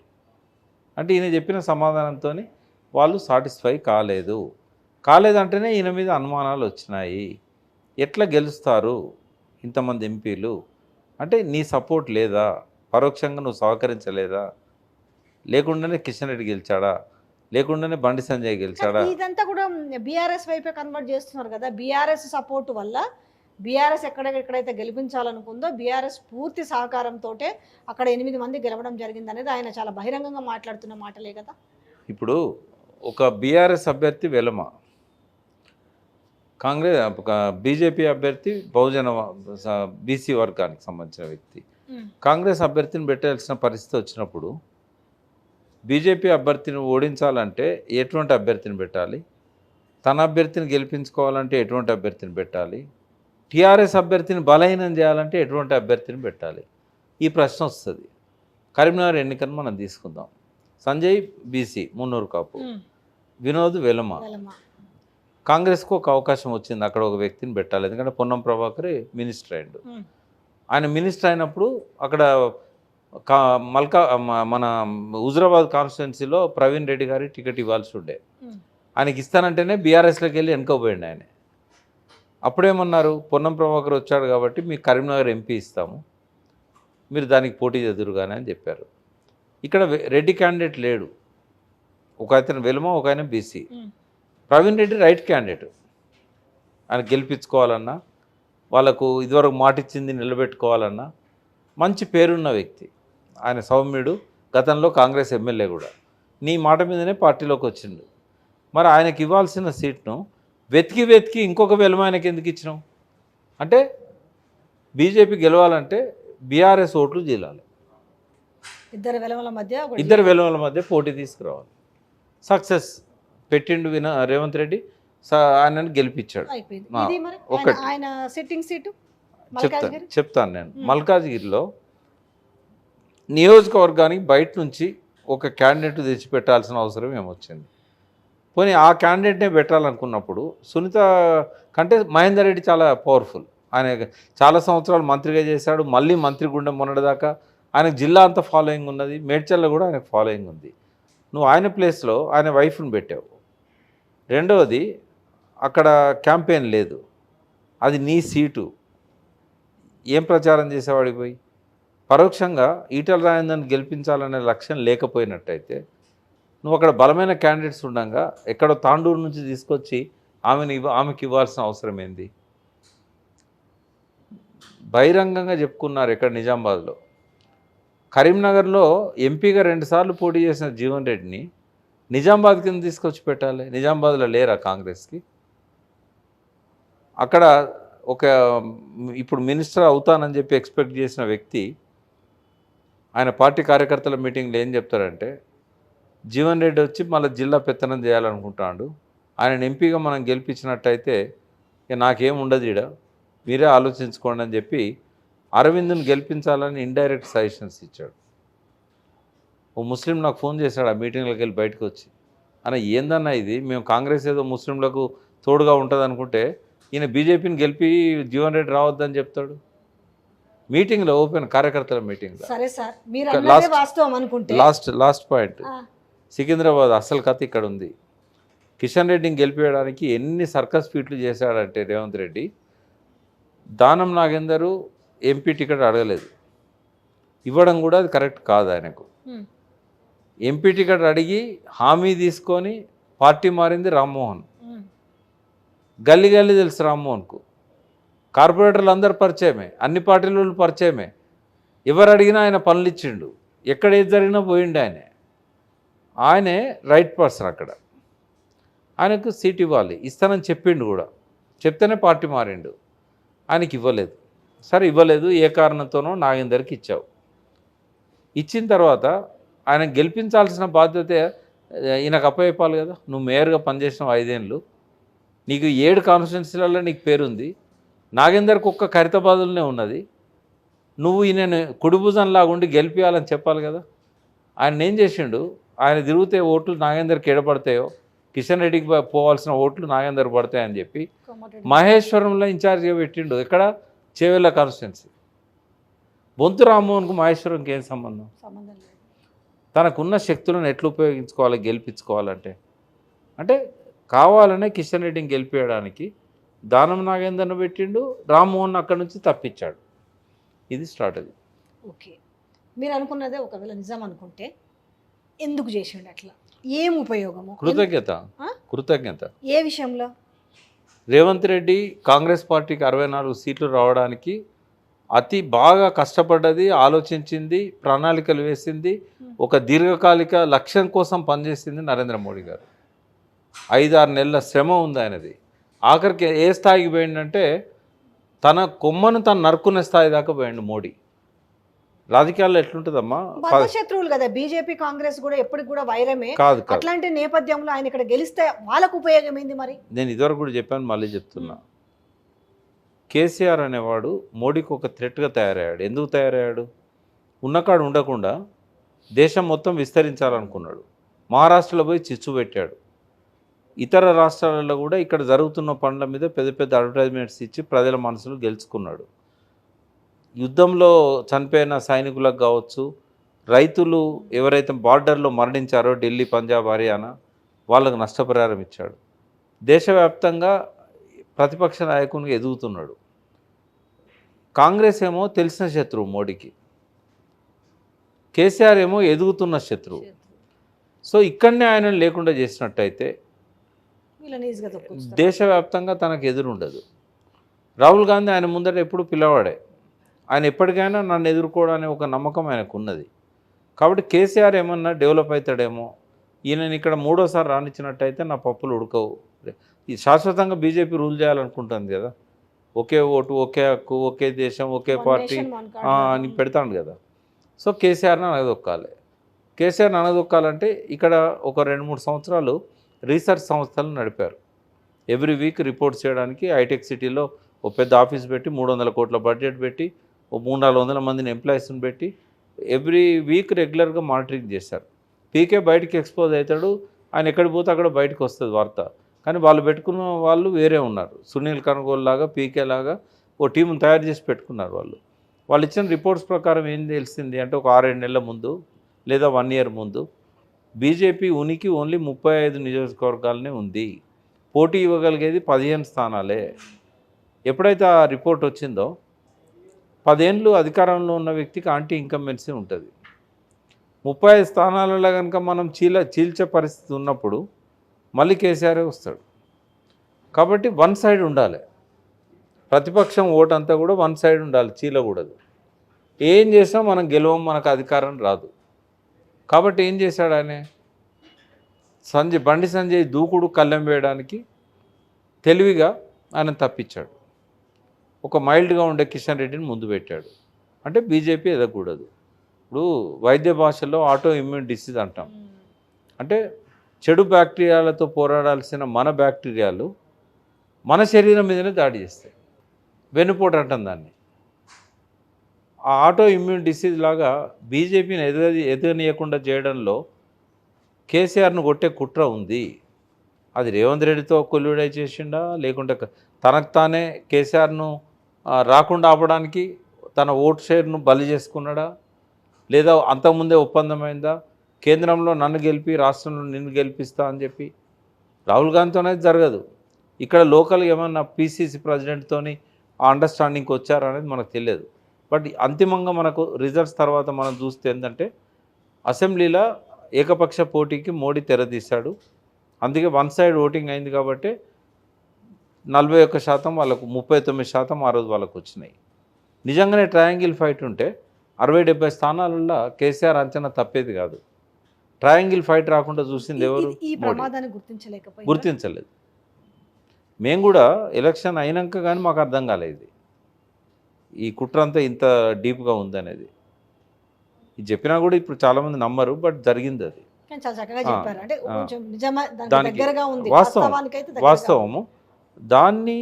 దాని కృతజ్ఞతగా రేవంత్ రెడ్డి 4-5 ఎంపీలను గెలిపించాడు. ఇంకో లాభం కూడా రేవంత్ రెడ్డికి ఏముందంటే, రేపు ఏదన్నా కారణం వల్ల ఇక్కడ ఉన్న కాంగ్రెస్ నాయకులు తనను దించే ప్రయత్నం చేస్తే అప్పుడు టీఆర్ఎస్ నుంచి వచ్చే ఎమ్మెల్యేలు కానీ, మోడీకి ఉన్న 8 మంది కానీ, వీళ్ళందరూ ఎంఐఎం ఆబ్సెంట్ ఉంటుంది, లేదా ఎంఐఎం సపోర్ట్ ఉంటుంది. ఏదైనా జరగవచ్చు. ఒకటి అభద్రతా భావం, ఇంకోటి రేపు ఏదైనా జరిగితే మళ్ళీ టీడీపీ, జనసేన, ఈ బీజేపీ ఆ కూటమికి నాయకత్వం వహించేది కూడా మళ్ళీ ఆయనే. ఈ రాజకీయాలలో స్కీమ్ ఏతో పాటు స్కీమ్ బి, స్కీమ్ సి కూడా ఉంటాయి. ఒకటి ఫెయిల్ అయితే ఒకటి డన్ సార్. రెగ్యులర్ క్వశ్చన్ అండి, మీకు చివరిగా అడుగుతున్నాను. జస్ట్ బీఆర్ అంటే తలపండిన రాజకీయ ఎనలిస్టులు కావచ్చు, బీఆర్ఎస్ భవిష్యత్తు ఏంటి, బీఆర్ఎస్ ఉంటుందా అంటే చాలా, అంటే మాలాంటి వాళ్ళకి ఇంకా తక్కువ. కానీ పక్కన మన నైబర్ స్టేట్స్ చూసినాము, తమిళనాడులో ఎట్లుండేది అప్పుడు, ఇద్దరి మధ్యలో ఎట్లుండేది. ఒకవైపు ఒకసారి జయలలిత అప్పులో వెళ్ళిపోతే కరుణానిధి డౌన్, 4-5 సీట్లకే పరిమితం, ఇది లేస్తే ఇది డౌన్, ఇట్లా ఉండేది. కానీ వాళ్ళిద్దరి మధ్యలో చాలా ఏళ్ళుగా సాగిన విషయం తెలిసిందే. మనం రీసెంట్గా మనం మొన్న ఇది కూడా చూసినాం, ఏపీ గురించి. అయినప్పటికీ ఇంకా అసలు బీఆర్ఎస్ ఉంటుందా, ఊడుతుందా, బీఆర్ఎస్ పని అయిపోయిందనే ప్రశ్నలు ఎందుకు వస్తున్నాయి? నేను మిమ్మల్ని అడుగుతా, బీఆర్ఎస్ బలము ఎమ్మెల్యేల సంఖ్యలో ఉందా, బీఆర్ఎస్ బలము ప్రజల్లో ఉందా, బీఆర్ఎస్ బలము కాంగ్రెస్ ఫెయిల్యూర్లో ఉందా, బీఆర్ఎస్ బలము బీజేపీ ఫెయిల్యూర్లో ఉందా? మీరు చెప్పండి నాకు. మళ్ళీ ఒకసారి అడగండి. బీఆర్ఎస్ బలము ఎమ్మెల్యేల సంఖ్యలో ఉందా, ఎమ్మెల్సీల సంఖ్యలో ఉందా, లేదా బీఆర్ఎస్ బలము ప్రజల ఆలోచనలలో ఉందా, కాంగ్రెస్ పతనం అవుతున్న విధానంలో ఉందా, ఇవాళ ₹1 కూడా కేటాయించని భారతీయ జనతా పార్టీ వ్యతిరేకతలో ఉందా? బీఆర్ఎస్ బలం ఎందులో ఉంది? నేనైతే ప్రజల్లో ఉందని చెప్పాను. ప్రజల్లో ఉంది కదా. ఇప్పుడు భయపడాల్సింది బీఆర్ఎస్ కాదు, ఇప్పుడు భయపడాల్సింది కాంగ్రెస్ నాయకులు. మనం పతనమవుతున్నాము, మనం రైతు బంధు ఇవ్వలేదు, మనం రైతు భరోసా పేరుతో అని చెప్పి మోసం చేశాము, మనం పెన్షన్లు ఇవ్వడం లేదు, మన స్కీములన్నీ కూడా గ్యారంటీలు ఇవ్వడం లేదు, ఇప్పుడు ఇచ్చిన ₹1,00,00,000 రుణమాఫీ కూడా 2 లక్షలు అని చెప్పి 1,00,000 కూడా ఇవ్వలేదు, అందులో 1/4కే ఇస్తున్నాం, మనము 10 మందిలో 4కే ఇస్తున్నాము. కాబట్టి మన పీఠాలు కదిలిపోతున్నాయి, రైతులలో మన పట్ల వ్యతిరేకత వస్తున్నదని కాంగ్రెస్ వాళ్ళు భయపడాలి. బడ్జెట్లో మనం తెలంగాణకు మొండి చేయి చూపెట్టినామని బీజేపీ వాళ్ళు భయపడాలి. ఈ రెండు కూడా పెట్టని కోట తెలంగాణ రాష్ట్ర సమితికి. ఇవాళ తెలంగాణ రాష్ట్ర సమితి బలం పోయే ఎమ్మెల్యేలలో లేదు, పోయే ఎమ్మెల్సీలలో లేదు, పోయిన ఎమ్మెల్సీలలో లేదు, పోయిన ఎమ్మెల్యేలలో లేదు. టీఆర్ఎస్ బలం అనేది కాంగ్రెస్ పట్ల వస్తున్న వ్యతిరేకతలో ఉంది, బీజేపీ పట్ల వస్తున్న వ్యతిరేకతలో ఉంది, తప్పు చేశామనే ప్రజల పశ్చాత్తాపంలో ఉంది, మంచి నాయకుడిని పోగొట్టుకున్నామనే దానిలో టీఆర్ఎస్ బలం ఉన్నది. ఇప్పటికీ గ్రామస్థాయిలలో బలమైన పార్టీ ఏది అని అంటే టీఆర్ఎస్ఏ. పార్లమెంట్లో వచ్చిన ఓటింగ్ షేర్ను బట్టి మనం అంచనా వేయకూడదు, ఎందుకంటే పార్లమెంట్లో వచ్చింది జెన్యూన్ కాదు. ఎందుకు కాదంటే అక్కడ ప్రో మోడీ, యాంటీ మోడీ అనే దాని మీద పార్లమెంట్ ఎన్నికలు జరిగినాయి. ఆ ప్రో మోడీలో కేసీఆర్ లేడు, యాంటీ మోడీలో కేసీఆర్ లేడు. కాబట్టి టీఆర్ఎస్ ఓట్ షేర్ అనేది బీజేపీకి కన్వర్ట్ కావడానికి కారణము పార్లమెంట్ ఎన్నికలు కాబట్టి, దేశ రాజకీయాలను శాసించేటి కాబట్టి, అక్కడ క్రియాశీలక పాత్ర వహించలేకపోవడం వల్ల, ఏదో ఓ కూటమిలో లేకపోవడం వల్ల బీఆర్ఎస్కు మైనస్ అయింది తప్ప అది బీఆర్ఎస్కు నిజమైన మైనస్ కాదు. అది మొన్న మోడీకి వేసిన 14-15% కూడా చెక్కు చెదరని బలం బీఆర్ఎస్కి. ఇవాళ ఒక ఎమ్మెల్యే పోతే ఓ 10 మంది నాయకులు పోతారు కానీ జనం పోరు. కాబట్టి టీఆర్ఎస్ భయపడాల్సింది లేదు. ఇప్పుడు టీఆర్ఎస్ ఒక్క విషయంలో భయపడాలి. ఏంటిది అని అంటే, కొద్దిగా ప్రభ తగ్గిన కేసీఆర్ గారికి మళ్ళీ ఆ సెల్ఫ్ ఇమేజ్ బిల్డ్ కావడానికి ఆయన కొద్దిగా కష్టపడాలి. నేను కొన్ని సూటిగా సలహాలు ఇస్తాను. ఒకటి, సరే కొంతకాలం ఆయనకు అనారోగ్యంగా ఉండి కాలు ఇరగడం వల్ల ఆయన ఎక్కువగా ఇంటికి పరిమితమైండు. ఇప్పుడు ఆయన ఆఫీస్కి రావాలి. ఎప్పుడు కూడా ప్రతిపక్ష నాయకుడు ప్రజలకు చాలా దగ్గరలో ఉండాలి. నో చెప్పకూడదు ఎంట్రీ. ఆయన మధ్యాహ్నం వచ్చి కూర్చుంటే లాస్ట్ విజిటర్ పోయేదాకా ఆఫీస్లో కూర్చోవాలి. ఏదన్నా అనారోగ్యం ఉన్నప్పుడు అది ఎగ్జెప్షన్. ఆయన తెలంగాణ భవన్లో ప్రతిరోజు కూర్చోవాలి, లేదా వారానికి ఒక 3 రోజులో 4 రోజులో టైం పెట్టుకొని కూర్చోవాలి. అయితే ఎట్లుంటుందమ్మా, స్టార్టింగ్ క్రౌడ్ బాగుంటుంది. వాళ్ళు ఏం చేస్తారంటే ఏదో చెప్పుకోవాలనుకుంటారు, ఏదో కలవాలనుకుంటారు. ఒక 10-15 రోజులలో ఈ ఒత్తిడి తగ్గుతుంది. మెల్లమెల్లగా కేటీఆర్ కూడా ఒకసారి ఆ ప్రయోగం చేశాడు. రోజు నేను తెలంగాణ భవన్లో వచ్చి కూర్చుంటా అన్నాడు. ఫస్ట్ 10 రోజులు కిక్కిరిసిపోయారు జనం. తర్వాత స్లోగా కోరికల చెప్పుకునే వాళ్ళ సంఖ్య తగ్గిపోతూ ఉంటుంది, సెల్ఫీలు దిగే వాళ్ళ సంఖ్య తగ్గిపోతూ ఉంటుంది. కాబట్టి ఆ అవకాశం ప్రజలకు ఇవ్వాలి. అది ఒక్కటి చేస్తే చాలమ్మా, మిగతా అన్నీ కాదు. అది ఒక్కటి చేస్తే చాలు. ఆయన పట్ల ఏమాత్రం వ్యతిరేకత ఇంతకుముందు వచ్చినా కూడా అదంతా డైల్యూట్ అయిపోతుంది, అందుబాటులోకి రావాలి. ఆయన ఈ ఒక్క సలహా నేను ఇచ్చేది. ప్రతిపక్ష నాయకుడిగా ఆయనకు సలహా ఇవ్వాల్సిన అవసరం లేదు. తర్వాత పార్టీ ప్రక్షాళన చేసి యువ నాయకత్వాన్ని పెంపొందించాలి. ఎందుకంటే కేసీఆర్ గారు ఉద్యమ కాలంలో ఒక నాయకత్వాన్ని డెవలప్ చేశారు. మంచి యువ నాయకులు వచ్చారు. వాళ్ళల్లో చాలామంది మంత్రుల లైన్లు, చాలామంది ఎమ్మెల్యే లైన్లు. ఒక 20-25 సంవత్సరాలు గడిచిపోయింది కదా. ఇప్పుడు ఇంకో జనరేషన్ వచ్చింది.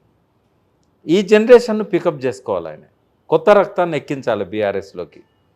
పార్టీ పేరు మీద ఎక్సర్సైజ్ చేయాల్సిన అవసరం లేదు. బీఆర్ఎస్ ఉంటుందా టీఆర్ఎస్ ఉంటుందా అనేది ఆ వృధా ప్రయాస, చర్చ. బీఆర్ఎస్ ఉన్నా టీఆర్ఎస్ ఉన్నా కారు గుర్తే ఉంటుంది కదా. ఇంకా గుర్తులను చూసి ఓట్లేస్తారు. ఒకటి మాత్రం అంటున్నారు, ఇంకా అంటే తనతో అప్పుడు ట్రావెల్ చేసిన ఉద్యమకారులు కావచ్చు, అది కావచ్చు, ఆ బి నుంచి మళ్ళీ టీకి వస్తే ఆ బంధం మళ్ళీ వస్తుంది అనేసి పదే మాట్లాడుతున్నారు. ఆ బంధం రావడానికి అది కాదు, రోజు బ్రేక్ఫాస్ట్, లంచ్, డిన్నరు ఆ పాత వాళ్ళతో చేయాలి. ఆయన ప్రతిరోజు అందరూ ఏదో కొంచెం కలవాలని కానీ, లేకపోతే ఆయనకి ఏదో సలహాలు ఇవ్వాలని కానీ, సజెషన్స్ ఇవ్వాలని కానీ ఉన్నారు. వీళ్ళంతా మళ్ళీ దగ్గరికి అయ్యే అవకాశం ఏమైనా ఉండొచ్చా? ఆయన అవకాశం ఇస్తే ఉంటుంది కదా. ఇప్పుడు వెనకడ ఒక పాట ఉండేది, పిల్లలు దేవుడు చల్లని వారే, మాట కలుపుకున్న కోపమే చెలిమి అవునులే, మాట కలుపుకున్న కోపమే చెలిమి అవునులే. ఆయన తెలుసు, అది ఈ పాట కూడా తెలుసు ఆయనకు. ఆయన మళ్ళీ దాన్ని రెక్టిఫై చేసుకుంటారు. పునరేకీకరణ ఏమైనా జరిగే అవకాశాలు ఉండొచ్చు. అంత పెద్ద పదం అక్కర్లేదమ్మా. రోజుకొక కాన్స్టిట్యున్సీ వాళ్ళతోని, ముఖ్య నాయకులతోని, లేదా తను ముఖ్య నాయకులు అంటే ఈ పదవులలో ఆయన చుట్టూ ఉన్న వాళ్ళు కాకుండా ఉద్యమకాలం నుంచి ఉన్న వాళ్ళు ఉన్నారు. మీకు నేను చెప్తున్నా, ప్రతి నియోజకవర్గంలో ఒక 200-300 మంది పేర్లు ఆయన చెప్పగలుగుతాడు. ఏది ఇప్పుడు వచ్చిన వాళ్ళు కాదు, పాత వాళ్ళు. ఓ 10 మందిని ఒక నియోజకవర్గం నుంచి బ్రేక్ఫాస్ట్ పిలుచుకోవాలి. ఆయన ఒక్కడు తినడమ్మా. ఇప్పుడు కింద ఎవరు అన్నారా అని అడిగి పంపించి మామూలు కార్యకర్తన్న పైకి తీసుకొచ్చుకొని కూర్చోబెట్టుకొని తింటాడు. ఎన్నడూ చూడలే ఎవరం. లంచ్ అప్పుడు పెద్ద టేబుల్ ఉంటుంది కదా, ఓ 10 మంది 20 మందిని కూర్చోబెట్టుకొని తినాలి. వాళ్ళ ఇంట్లో రోజు సందడిగా ఉండాలి, బంతి భోజనాలు జరుగుతూ ఉండాలి. ఆయన భోజన ప్రియుడు కాదు, కానీ అందరికి భోజనం పెట్టి సంతోషిస్తాడు. సో మళ్ళీ ఆ పాత కేసీఆర్ కావాలి. కానీ ఏదో వినపడుతుంది అంటే ఐదరార్ కేసీఆర్, ఐదరార్ కేటీఆర్ వెరీ సూన్ ప్రజల్లోకి వెళ్ళబోతున్నారనే మాట కొంచెం సర్క్యులేట్ అవుతుంది కదా, అవకాశం అంటే నేను చాలాసార్లు సలహాలు ఇచ్చాను మీడియా పరంగా. అంటే జాతీయ అధ్యక్షుడుగా ఆయన ఉన్నాడు, పార్టీకి రాష్ట్ర అధ్యక్షులు లేరు. రాష్ట్ర అధ్యక్షుడిగా హరీష్ రావుని పెట్టాలి. ఎందుకు పెట్టాలంటే రూరల్ ఏరియా మొత్తం చాలా పెద్దగా ఉంటుంది, వ్యాస్ట్ ఏరియా రూరల్ ఏరియా. అది కవర్ చేయగలిగేటోడు హరీష్ రావే. అర్బన్ ఏరియాలో తిరుగులేదు కేటీఆర్కి. ఆయన డెవలప్మెంట్కి కానీ, ఆయన ప్రణాళికలు కానీ, ఆయన ఇవాళ అన్ని సీట్లు వచ్చాయి సిటీలల్లో అంటే బికాజ్ ఆఫ్ కేటీఆర్. సో మళ్ళీ ఆయనకు అటు ఫాలోయింగ్ ఉంది ఇప్పటి యూత్లో. కాబట్టి ఈ ఇద్దరిని కూడా ఒకరిని రూరల్ ఒకరిని అర్బన్ పెట్టి వేకెన్సీ కూడా ఉందమ్మా. జాతీయ అధ్యక్షుడు ఉన్నాడు, వర్కింగ్ ప్రెసిడెంట్ ఉన్నాడు, రాష్ట్ర అధ్యక్షుడు లేడు, స్టిల్ ఇట్ ఈజ్ వేకెన్సీ. కాబట్టి ఆ వేకెంట్ పొజిషన్ ఆయనతో ఫిల్ చేయాలి. కేసీఆర్ గారు జాతీయ అధ్యక్షుడు ఉంటారు, పార్టీకి మెంటర్ ఉంటారు, ప్రతిపక్ష నాయకుని ఉంటాడు, ప్రజలకు ఒక ఐకాన్గా ఆయనే ఉంటాడు. బట్ ఈ పార్టీని నడిపించడానికి వీళ్ళిద్దరిని ఆయన జాగ్రత్తగా ఉపయోగించుకోవాలి. కానీ బీజేపీ ఏదైనా ప్రయత్నాలు చేస్తుందా? మన బండి సంజయ్ మాట్లాడుతూ కానీ కొంచెం హరీష్ రావు పొగుడుతున్న నేపథ్యం ఆయన్ని రోజు మనం కూడా చాలా ఛానల్ చూస్తున్నాము. హరీష్ రావు బీజేపీలోకి అనే మాట, వీళ్ళు ఏమైనా గాలం వేసే ప్రయత్నం చేస్తున్నారా? గాలం వేస్తే వర్కౌట్ అయ్యే అవకాశాలు ఏమైనా ఉన్నాయా? ఇప్పుడున్న సమకాలీన రాజకీయ నాయకులలో కేసీఆర్ గారి తర్వాత బాగా మెచ్యూరిటీ ఉన్న నాయకుడు హరీష్ రావు. ఎవరు అన్నా అనకపోయినా అంత ఈజీగా గాలానికి ఏదో ఎర్ర పెడితే పడే అంత అమాయకుడు హరీష్ రావు గారు. ఎందుకు ఉండాలి ఆయనకు ఆలోచన? ఇప్పుడు ఎన్నటికీ అధికారంలోకి రాని పార్టీ బీజేపీ, ఇంకొక 10 ఏళ్ళైనా 20 ఏళ్ళైనా. ఎందుకంటే తెలంగాణలో ఈ వచ్చే యంగ్ జనరేషన్ కూడా బీజేపీ ట్రాప్లో పడరు, మోడీ మీద భ్రమలు పోతున్నాయి. రెండవది, అంతరిస్తున్న పార్టీ కాంగ్రెస్. వీళ్ళు చేసిన తప్పుల వల్ల కనీసం కేసీఆర్కు 9 ఏళ్ళు పట్టింది చాలా తప్పులు చేయడానికి, వీళ్ళకి 6 నెలలు కూడా సరిపోలే ప్రజలలో అపఖ్యాతి పాలు పొందడానికి. కాబట్టి ఈ రెండు పార్టీలు కూడా ఉదయించే పార్టీలు కాదు, అస్తమించబోయే పార్టీలు. ఇక్కడ ఉదయించేది ఓన్లీ మళ్ళీ బీఆర్ఎస్. ఎందుకు అని అంటే నేను ఇందాక చెప్పినట్టుగా బీఆర్ఎస్ బలము ఈ రెండు పార్టీల బలహీనతల్లో ఉంది, ప్రజల పశ్చాత్తాపంలో ఉంది, ప్రజల్లో ఉంది, ప్రజల ఆలోచనలో ఉంది. తెలంగాణ పేరు మారిస్తే కాదమ్మా, తెలంగాణ గొంతు ఎవరని చూస్తారు, తెలంగాణ హక్కులను ఎవరు కాపాడుతారని చూస్తారు. తెలంగాణ రాష్ట్రంతో ఎంపీలు లేనందుకు ఇవాళ పార్లమెంట్లో తెలంగాణ గొంతు మూగబోయింది కదా. ఎవరు మాట్లాడుతున్నారు? మంత్రులు ఎట్లాగో మాట్లాడలేరు. బీజేపీ గెలిపించిన 8 మంది ఎవరు మాట్లాడరు. కాంగ్రెస్లో గెలిచిన 8 మందిలో వాయిస్ ఎవరికి ఉంది? ఎవరికి లేదు. ఎట్లా మాట్లాడగలుగుతారు? రాష్ట్రంలో ఎందుకంటే గతంలో తెలంగాణ ఉద్యమం అప్పుడు ప్రతిదానికి కూడా అంటే మీన్స్ ఏ చిన్న ఇదొచ్చినా కూడా తెలంగాణ ప్రజల వైపు ఉండి పదవులని త్యాగం చేస్తుండేవాళ్ళు. చాలా సందర్భాల్లో బై ఎలక్షన్స్కి వెళ్ళారు. ఆ బై ఎలక్షన్స్ స్ట్రైట్గా గెలిచిన అన్ని కలిపితే దాదాపు దేశంలోనే 14-15 సార్లు గెలిచారు అనుకుంటా కేసీఆర్ గారు. అయితే ఇంకొక 2 years తర్వాతనో 1 year తర్వాతనో వీళ్ళు చేస్తున్న రాజకాలు కావచ్చు, కాంగ్రెస్ ప్రభుత్వం ఇచ్చిన హామీలు నిలబెట్టుకోలేని పక్షంలో మళ్ళీ ఏమన్నా బై ఎలక్షన్స్ తీసుకొచ్చే అవకాశం ఉంటుందా? అప్పుడు ఉద్యమం వాళ్ళు తీసుకురారు, డిస్క్వాలిఫై అవుతారు. నాగేందరే ఎగ్జాంపుల్ కదా. ఫస్ట్ నాగేందర్ ఎలక్షన్ జరుగుతుంది, పీజీఆర్ కొడుకుని కనుక అక్కడ నిలబెట్టిన ఆయన ఇప్పుడు పార్టీలో ఉన్నాడు కాబట్టి చెప్తున్నాను, బీఆర్ఎస్లో ఉన్నాడు కాబట్టి. ఆయన బిడ్డ ఉండేది, ఆమె కాంగ్రెస్లో పోయింది. కాబట్టి కొడుకు కనుక ఇవాళ బీఆర్ఎస్ క్యాండిడేట్ అయితే ఈ మారిన పరిస్థితుల్లో ఆయనకున్న పర్సనల్ ఫాలోయింగ్ వల్ల ఖచ్చితంగా గెలుస్తాడు. అక్కడ ఖైరతాబాద్లో దానం నాగేందర్ మీద ఖచ్చితంగా విజయం పొందగలుగుతాడు. రెండవది, ఒకవేళ స్పీకర్ డిస్క్వాలిఫై చేయకపోయినా హైకోర్టు సుప్రీంకోర్టు కనుక ఆర్డర్ ఇచ్చినట్టయితే ఎలక్షన్ కమిషన్ను, వాళ్ళు పార్టీ మారినట్టు ఇంతకంటే ఏం ఆధారాలు కావాలి అని చెప్పి కనుక వాళ్ళు కండువాలే ముఖ్యమంత్రి కప్పుతున్నాడు కదా, ఇంకా అంతకంటే ఏ సాక్ష్యం కావాలి? ముఖ్యమంత్రి కండువ కప్పిన ఫోటోలు, వాళ్ళ స్టేట్మెంట్లు, వాళ్ళ ఇంటికి పోయి ఇన్వైట్ చేయడము, ఈ సాక్ష్యాలు చాలా డిస్క్వాలిఫై చేయడానికి. అంటే కోర్టు కూడా గుడ్డిదైతే నేనేం చేయలేను. ఎలక్షన్ కమిషన్ అంటే ఎట్లా గుడ్డిదే, బట్ కోర్టు కూడా గుడ్డిగా వ్యవహరిస్తే నేనేం చేయలేను. బట్ కోర్టు అట్లా చేయదని నేను అనుకుంటున్నా. 1 yearలో అందరు డిస్క్వాలిఫై అయిపోతారు. పోయిన వాళ్ళు అందరు డిస్క్వాలిఫై అయిపోయినప్పుడు ఎవరు గెలుస్తారు? మళ్ళీ గెలుస్తారా? ఇప్పటికిప్పుడు ఎలక్షన్ పెట్టమనండి. మన పార్లమెంట్ ఎలక్షన్లకు ఇప్పుడు ఉన్న పరిస్థితికి చాలా మార్పు ఉన్నది. పెట్టమనండి, గెలిస్తే చూద్దాం. ఒకసారి కంక్లూడ్ చేస్తాను. వాస్తవానికైతే అర్హులైన అందరికీ రుణమాఫీ జరగాలంటే 49,000 కోట్లు అవసరం. అర్హులైన అందరికీ చెప్తాను, తీసుకున్న వాళ్ళకి. సరే ఈ ట్యాక్స్ పేయర్స్ వీళ్ళని తీసేసినా కూడా బట్ ఒక 31,000 కోట్లే పెట్టిరు రుణమాఫీ కోసం. చాలామంది లబ్ధిదారులు దూరం అయ్యే పరిస్థితి ఉంది కదా. దీని తర్వాత ఎలాంటి ఎఫెక్ట్ వచ్చే అవకాశం ఉంది కాంగ్రెస్ పార్టీ మీద? ప్రజలలో వాళ్ళ స్థానాలు కదిలిపోతాయమ్మ. ప్రజలు బాధపడే పరిస్థితి వస్తుంది. అనవసరంగా మేము కేసీఆర్ని వదులుకున్నాము. ఇప్పుడు రైతు బంధు ఇయ్యనందుకే ఆలోచిస్తున్నారు వాళ్ళు. ఇక్కడ ఒకటేనమ్మా, కాంగ్రెస్ పట్ల భ్రమలు పోతున్నాయి. కేసీఆర్ గారు ఒక 2-3 చిన్న చిన్న విషయాలలో తను మేకప్ చేసుకోగలిగితే ఓకే. అని తిరుగుండదమ్మా. ఇంకో 2-3 టర్ములు ఆ పార్టీ నిలబడుతుంది, ఆ వాయిస్ నిలబడుతుంది. కానీ ఎప్పుడైనా మనం సరైన సమయంలో సరైన నిర్ణయం తీసుకోకపోతే మధ్యలో ఏదో సుడిగాలు వచ్చి కొట్టుకోపోతుంది. ఇంకెవరైనా తయారు కావచ్చు, మూడో శక్తి రావచ్చు, ఈ వ్యతిరేకత అంతా ఇంకొకరికి ప్లస్ కావచ్చు. అందుకని మనం అజాగ్రత్తగా ఉండొద్దు, అశ్రద్ధ చేయొద్దు. అంది వచ్చిన అవకాశాన్ని సరైన సమయంలో తన మేధస్సును ఉపయోగించుకొని దాన్ని మారడానికి ఆయన ప్రయత్నం చేయాలి. ప్రజలు ఏం కోరుకుంటున్నారు? చిన్న మార్పు కోరుకుంటున్నారు. మాకు అందుబాటులో ఉండాలి, మేము సెల్ఫీ దిగాలి. అది చేస్తే చాలదా? కరెక్టే అది మీరు అన్నది. అది ఒక్కటి చేస్తే చాలు. ఓకే. అన్ని ప్లస్ పాయింట్సే ఉన్నాయి. Thank you so much Thank sir. you. చాలా విషయాలు ప్రజలకు అర్థమయ్యే విధంగా చాలా క్లియర్గా చెప్పారు. Once again thank you so much sir.